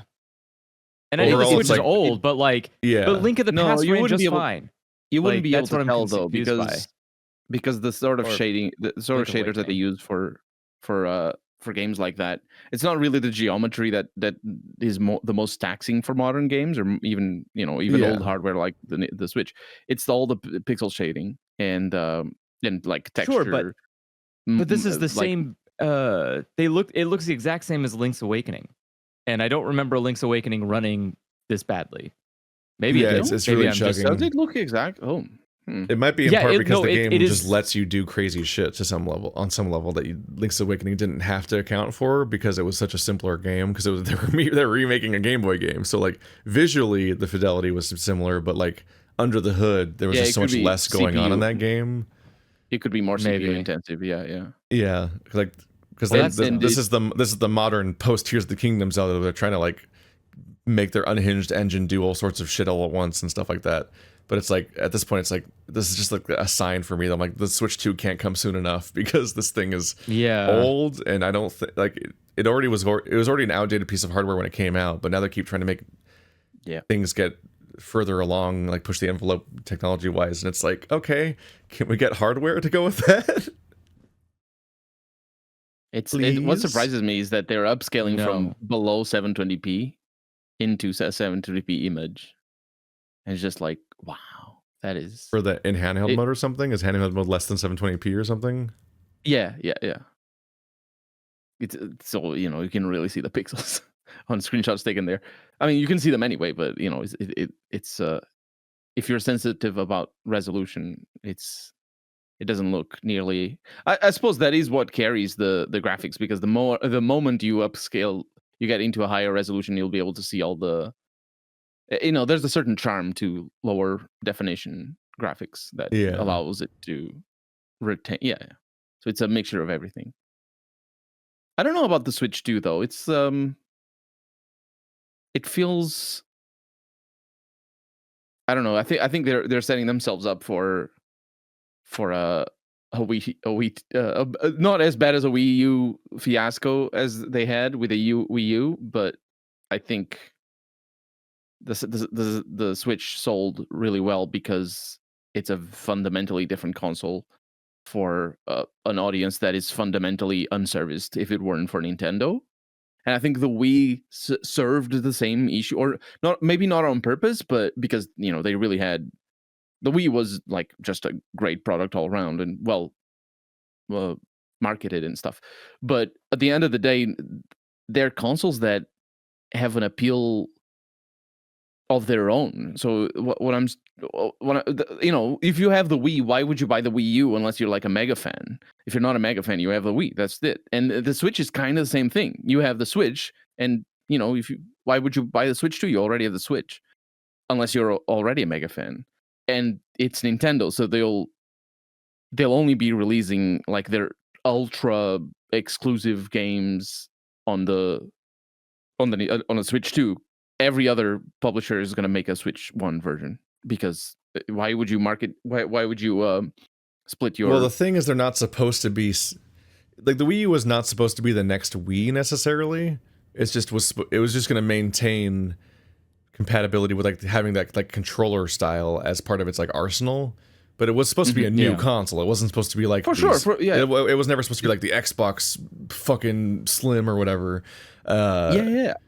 It's like this, and then this is all supposed to be the next real Nintendo console, not like a variation of the Switch itself. And so like it's not really, I don't know, it's like that shouldn't be part of the conversation necessarily. It's like the PS3 versus the PS4 and so on. Like you make a new console because you're making new consoles. I agree with you, because I agree with you in the sense that it shouldn't be that. What I'm saying is the problem is the Wii U was just so poorly communicated. People genuinely didn't understand that it was a new console in like the public consciousness. They fumbled it immediately, and then it never recovered. I think, but that's the thing. I think that happens because the audience is a fundamentally different kind of audience than the PS4 audience or PS5 now with the Pro or whatever. I don't think this is true for Nintendo as a concept necessarily, though. Like, people did buy the new, like, for example, they bought the 3DS over the DS and so on. Like, and that was a new DS, and even though it had a confusing name and everything, it's just specifically what happened overall with the Wii, which isn't really applicable to everything else necessarily, or I don't think you can extrapolate that much more from it, is the fact that the Wii was a completely unique lightning in a bottle, like, breakthrough cultural moment. Like, the Wii was, the way I'd put it, this is like messy, but like the Wii was like the Pokemon Go of video game consoles. Like, it broke through into like non-gamer culture so successfully via its motion control gimmick and everything that everyone had a Wii. Just everyone had a Wii, but they just had like Wii Sports on it and like nothing else basically, because it was just a curiosity. And you don't think the Switch is like that? No, because there aren't even gimmicks. It's just a core gaming console. The most popular Switch games are just normal video games, and it being handheld isn't even like a gimmick. It's just a feature. It's just convenient. It's just nice that you can hold it as a handheld. It's the console that's also a Steam Deck. It's like, that's good. Conceptually, it's not good in that it's a piece of shit hardware console, and I'm constantly being punished by the fact that they made it a handheld console, and I can't buy a non-handheld version, which I would like, because it would run better probably and not be dead by now. But no, I don't think it's at all comparable to the Wii as far as like its gimmickiness and its cultural penetration. I don't think that the Switch magically penetrated into more casual audiences just because you could pick it up. And I don't think that its popular video games are that inherently gimmickiness, like the way that like the Wii Fit board and Wii Sports were, where it was because my mom doesn't care about the Wii Switch. It's easy to check. Yeah, but the kids, my mom wanted a Wii. My mom bought a Wii for herself. She bought her own video game console. That has never happened before and will never happen again because she'll be dead soon. But no, like she bought a. I mean, but I'm like no, that's are you planning? Like, I worked at Best Buy when the Wii was out. We had towers of Wii consoles all over the building, like throughout the gaming area, but also just other random parts of the store for no reason, because people will just be like, oh, it's the Wii. Yeah, I've heard about that, and they just buy a Wii. They would just do it. Okay, the Wii was absurd. It was a completely insane scenario because it was genuinely one of those cultural moments, like fucking Barbenheimer, where what will happen is for decades, the people that do this stuff professionally will try to recapture that and try to replicate why it happened. But the reason it happened is half the time just nonsense.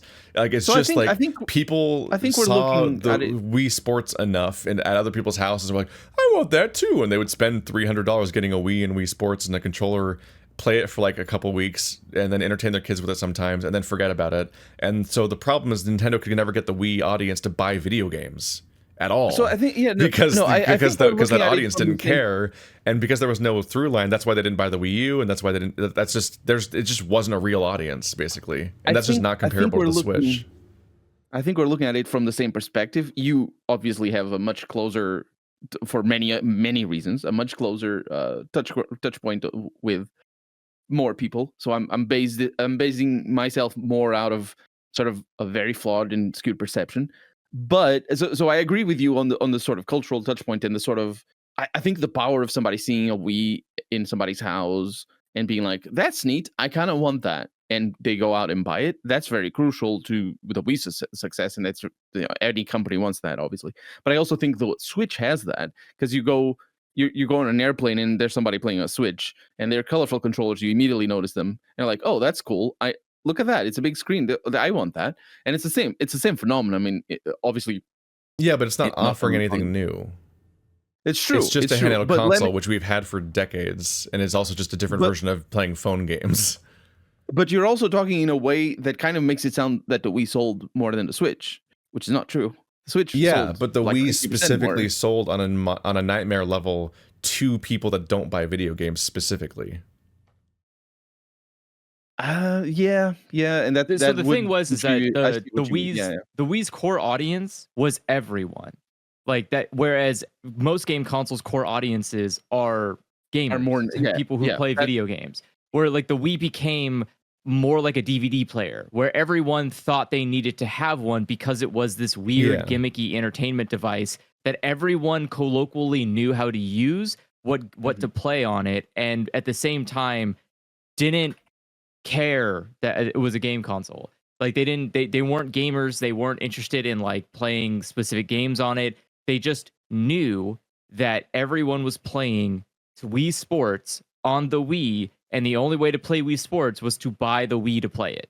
Like that was the entire thought line. Which is why when the Wii U came out, they're like, "Hey, Like it's just like the Wii," and people are like, The cultural "No, I phenomenon of already the have Wii the is Wii." more comparable to karaoke and escape rooms than it is video game consoles. Yes, correct. It's just an activity thing you could buy. Whereas like Yeah. the Switch offers nothing new. I see what- It's yeah. there's nothing interesting about the Switch as a concept. Like they tried to make commercials like, whoa, look at think these it does, crazy though. block parties and rooftop parties that you're gonna be such a cool party boy and you're so social with your Switch. At the end of the day, the Switch is just a 3DS that has an HDMI out. That's all it brought to the table. It's just another handheld console that happens to plug into TVs. But you're also like it also what it does that other handheld consoles don't do is it allows in with that HDMI out, obviously what it does is it allows you to tell your kid to go to his room to play video games instead of playing on the living room, and they can just The Wii U let you do that. The Wii U literally had a commercial where they do that. Yeah. Yeah, but then nobody bought the Wii U. what Well, I'm yeah, saying because is- that's the thing is that and that, it's not that obvious. isn't the appeal. It's not immediately obvious. Because the- also the Wii U was the really appeal- bad. Especially was it at really those bad? kinds of kinds of what's that? things. Like it did not offer that kind of functionality. Like there's a few No, games where only you could Nintendo technically games did. switch which screen it was playing on, but those only games that literally had no like functionality that required you to have two screens, for example, and also you had to be within a certain range, and it also ran and looked poorly. Like my entire legacy of playing the Wii U, it features almost no time spent looking at the Wii U screen. Mhm. Yeah. Like I've almost never done that, because why would you? Like it was just a Yeah. bad. Why would you look at Like the controller? it's overall a bad. Like I like the Wii U a lot because it just had a lot of really good games, but it was not a good execution of anything really. Mhm. You know, I just don't think I don't think these are all comparable concepts. None of this applies to the Wii conversation, really. Also, am like still people see worried Steam that- decks and stuff like that on planes all the time, and they're not like, "Oh my god, a cultural phenomenon! I can't wait to buy that." It's like it's a video game handheld, another one. Everyone knows what those did are. what Well, they was see important. Switch a lot Game Boys more. are so old. They see the Switch Yeah, a lot like, more okay. than the Steam Deck.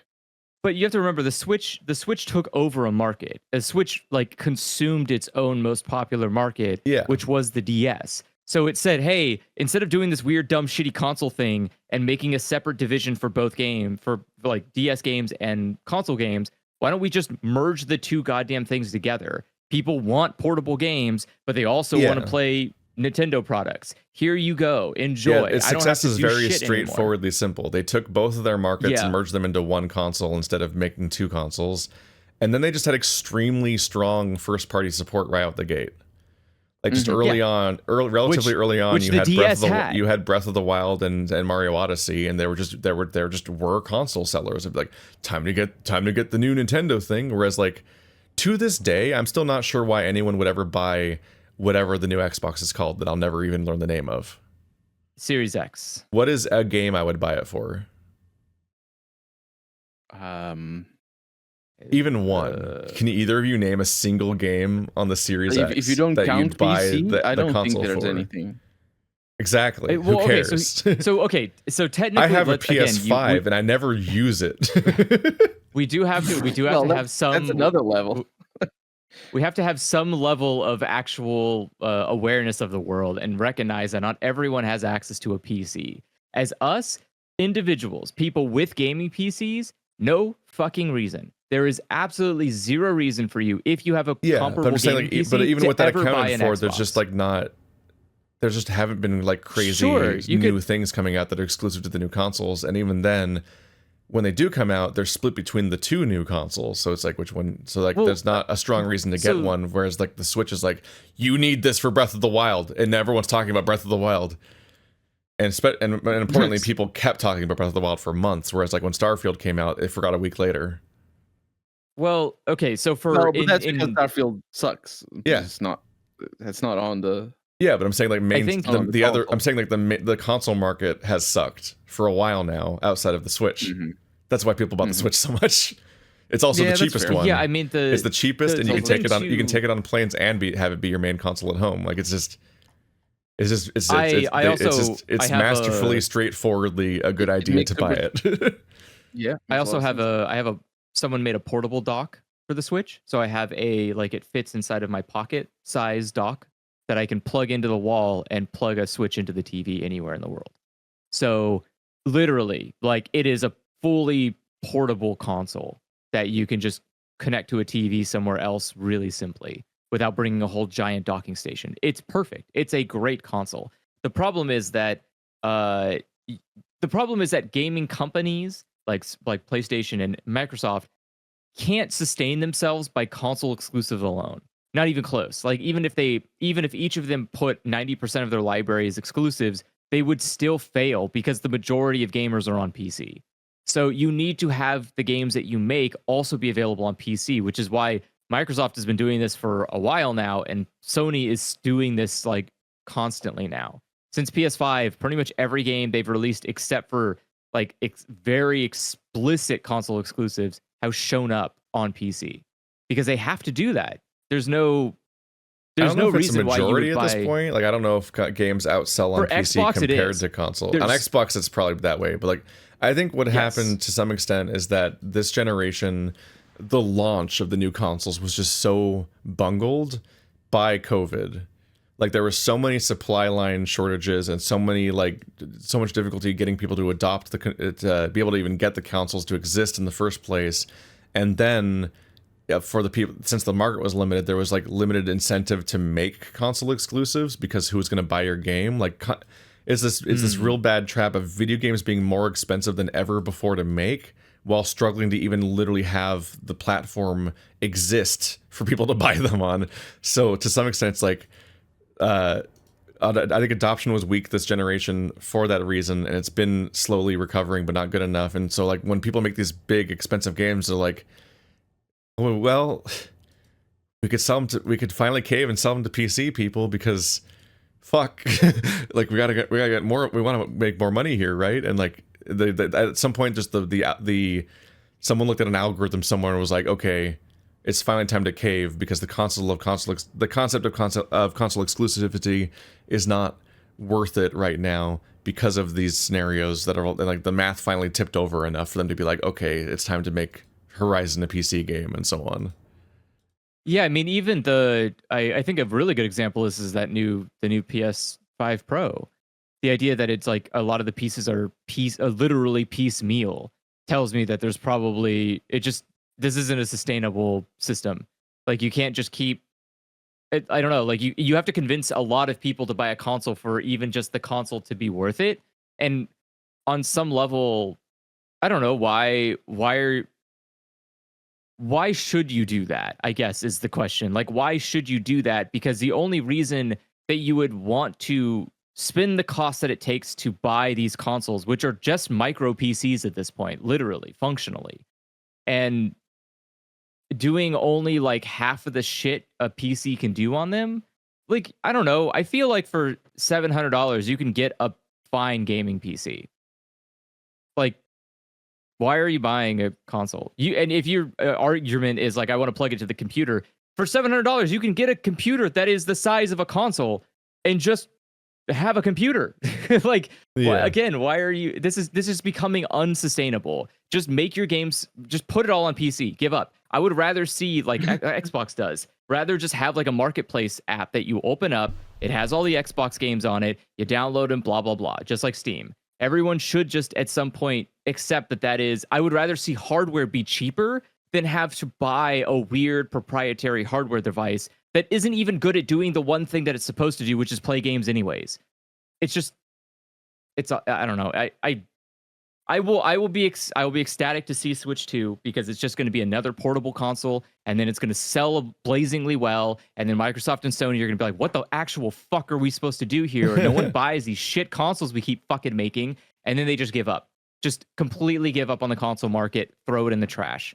Just I don't think Sony is gonna give up anytime soon. No, honestly. I think Sony will fail. I think Sony will genuinely just fail at they'll do the Sega thing where they're gonna be like, we fucking can't do it anymore, but we'll make games. And I think that's a much better use of their time. Microsoft doesn't even make games; they just seem to just buy existing Microsoft existing companies. Games and fire that's the funniest shit. They make a bunch of consoles, but they don't make any fucking games. So you're like, what are you doing? What's the point? What are you making a box for? Like, you already own the operating system everyone plays the games on. Just make games for the operating system. What's wrong with you? It's weird. It's weird being an era where like I struggle to think of any Microsoft properties. Like in the back of my head, I'm like, Halo it's exists still the same in some ones. form, yeah, but like Halo, other than that, it's Gears like of War. Overall, they like just bought a bunch of mega. They bought every big video game company, so they're just in the background making money off of all those properties. Like they make money. Starfield. Yeah, they make money off. Starfield is a make big money. Xbox property. Yeah, but also it's not. You know what I mean? Like that's like it's not part of the Xbox identity. It's just the fact that Microsoft as a concept owns these things, but they're not like Xbox brands the same way. So it's like, yeah, and I know that Microsoft profits from Minecraft and Bethesda and Blizzard, but but like the Xbox is just like a non-concept in my brain. I don't even register it. I look over at my Xbox One, which I've used like for only like 10 games practically in the last decade, and I still think of it as the new Xbox console because like who cares? But speaking of Steam, this last question is a fun thing to end on. I think everyone launch Steam real quick if you don't have it already. User UI7HK6ZM1R asks, which 3 games on Steam do you have the most hours in? How do you sort by? So you can go to you can do view my profile, and then down under your recent activity, you can click all recently played. Then from there, you can click all games, and you'll see your top playtime across your entire profile. Wait, sorry. Okay, so profile. Just go to library, and it should have the drop down right next to all games. What? Just do what I don't know where that is. Or do what Keith said. Yes. Yeah, just do what I said. Jesus, just go to your profile. Okay. All right. All right, scroll down to your 3 most recent activity games that says, that part where it says the games you're playing lately? Yeah. Okay. All recently played is under that. Okay. And then in this tab it's doing that, but click on all games on top, and it'll be all of your playtime. And that should be already, and then it should already be sorted to playtime there, so it'll just be your most played games ever. Okay. Did I lose you?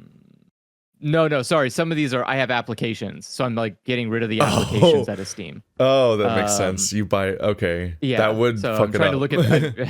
Sorry, I'm trying to look at the top 3 actual games. Like technically, I've put the most hours I put into is Sprite, which is a sprite making editor. That would do that. And then the second most used one is PNG Tuber. So like, sorry guys, I don't play games actually. I just play applications in Steam. No. Okay, so I have the top 3 games. All right, Can I go first? Go. Oh, you go? Yeah, go first. Fight. I go. Baldur's Gate 3 is at the top, followed by Project Zomboid and Pillars of Eternity 1. Of course, it's fucking Zomboid. All with Project 300 plus hours. Interesting. Yeah, Zomboid is great. It's a great chill game. Interesting. I'm a little upset. My most played game ever apparently is Elden Ring. Oh, nice. I have 262 hours in Elden Ring apparently. You're only 5 hours ahead of me, but that one is which is also that might be interesting in its own right. It's just like that's a shockingly low number for a most played game on Steam.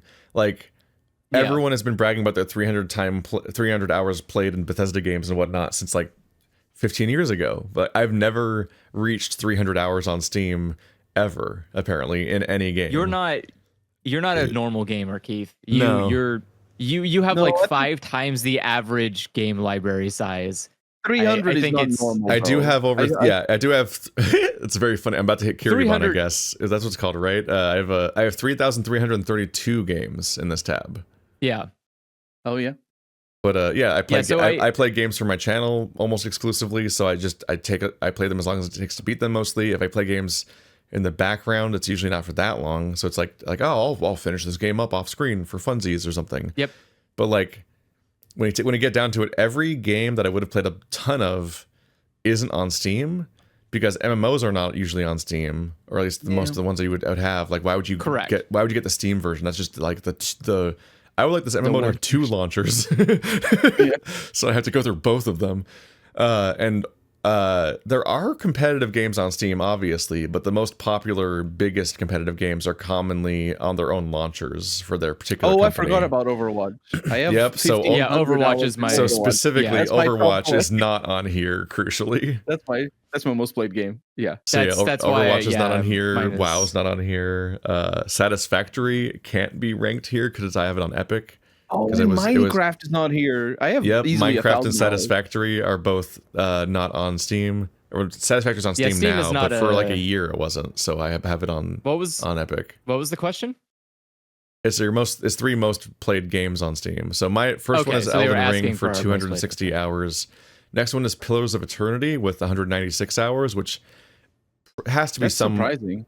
It is surprising. It was like the first game I did when I switched to the hour-long videos, and it was over 100 hours, over 100 episodes long. It is a long game. So Yeah, that yeah, part for makes sure. God sense. damn. It being almost 200 makes less sense. So I'm thinking that this is probably the classic problem with this entire question, which is that it probably features idle time.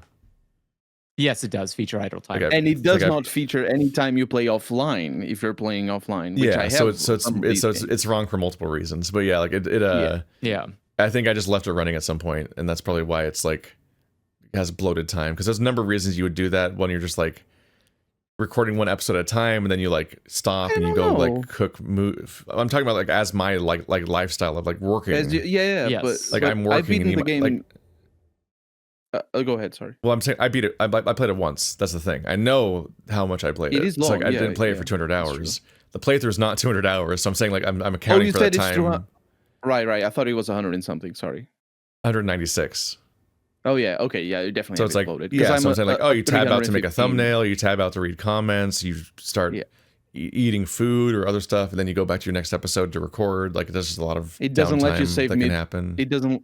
It maybe doesn't let you save midway through a dialogue, so you just leave your computer running overnight. or Yeah, whatever. who knows? Yeah, sure. Third place with 168 hours is Pathologic Classic HD, the game that has Hell yeah. 3 fucking campaigns. But immediately, that's already like that would do it. that's already 100 hours less than Elden Ring. Like that's fucking. Actually, it's kind of a tight race in that region. Like 168 hours is Pathologic, 164 hours is Morrowind, 160 hours is Dark Souls 3, and then finally the game that will rapidly catch up with all of these at 150 hours is VR Chat. A game where you just Oh. hang out with I don't know people. if that counts. Yeah. I mean, it's a game, It's a on some game. level or whatever, Yeah. but like It that's is. that's exactly the type of game that will eventually be the top ranked thing on this thing because Yeah. you hang out in like a karaoke night or a movie night itself can just be 6 hours, and those just doing that Yes, once a week as a absolutely. social thing with your friends, that'll catch up with the other things. But an MV I'm cheating and going on, I guess, but I just kind of find this fun just because I want to get to the terrifying one. But and next up is the MVP Lethal Company is already at 138 hours. That's that's catching up. The fact that we're playing that game that much still is like that's a cool game. Good job. But here's the fucking thing, Andrew. 135 hours. 0 escape the non-Ori games. Oh my god, that's how much time I've wasted in my We've- fucking life. All for of this our thing? Lethal Company time has only just now caught up with non-Ori games, which is only the first 2 0 escape Jesus. games. It's not even the third one. I cannot recall. Playing Lethal Company has not felt like it's taken that long. I can recall every moment of Zero Escape like I went through a war, but I cannot believe that Lethal Company is more than that. That's Zero crazy. Escape's definitely bloated because if you want to do some little like detective work here, obviously there's that element of like, oh, because I'd come to your house, we took breaks for 30 and minutes, I'd be there all day, and like you would have multiple smoke breaks and so on, and we'd have a lunch break at some point. So it's like we'd be hanging out in the back in your backyard while I'm ranting about something and pacing, and you're smoking, and there's chickens, and that all counts towards the Zero Escape clock. When you're making a movie, right? When you're making a movie, you do not consider the length of the movie to be how long you worked on the movie. You consider the time that it took. That smoke break is part of decompressing. Yeah. Like that's how long it took. That's legitimately how long it took for us to make that damn series. That's crazy. Upsettingly depressing. I cannot believe that. God, these are all RPGs. It's so long. My three are surprising but also boring. My number one is Elden Ring, 251 hours. Number two is Payday 2 with 217 hours.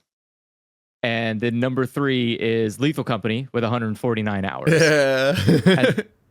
Wow. Yeah. That's a very low amount of hours for both of you, but particularly you, Andrew.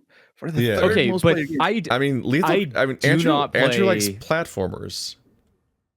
Yeah. Where's my Celeste? Now, even the most diehard Super Mario World fans aren't putting 200 hours in. The game's like 6 hours long.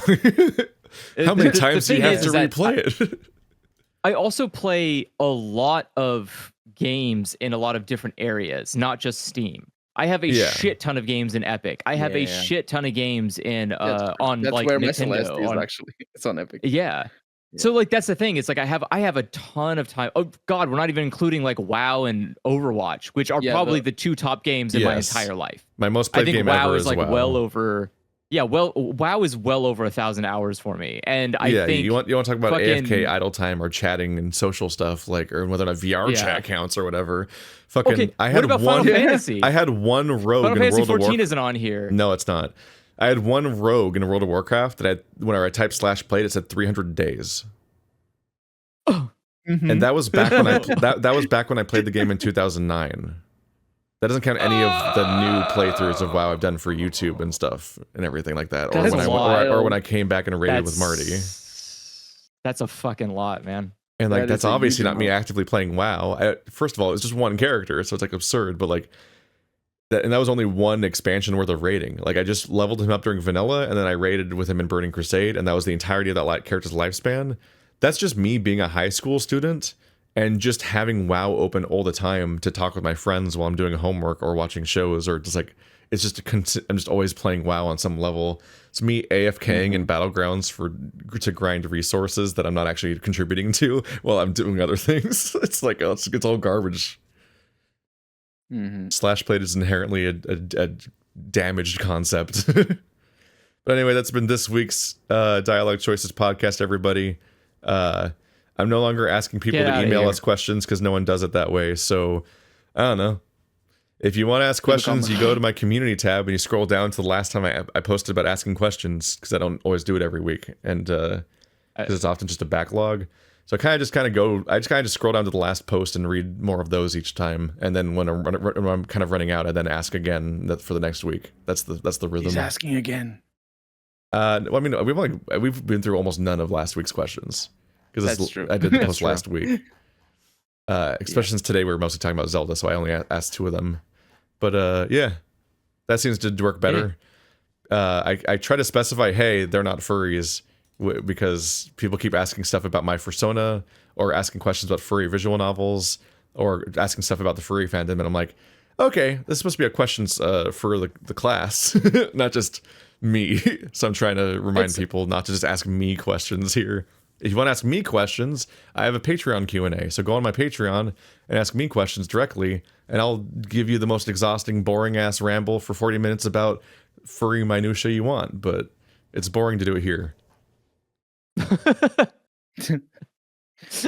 All right. I'm not answering your questions here, but It's a group activity. Ask him about the wall dick. What? what? The wall What? dick. Andrew wouldn't know. Who's wall dick? I don't know. What? Okay. You do. Keith doesn't even know. That was, I think, that was a subject in your last Q&A on Patreon. Was it?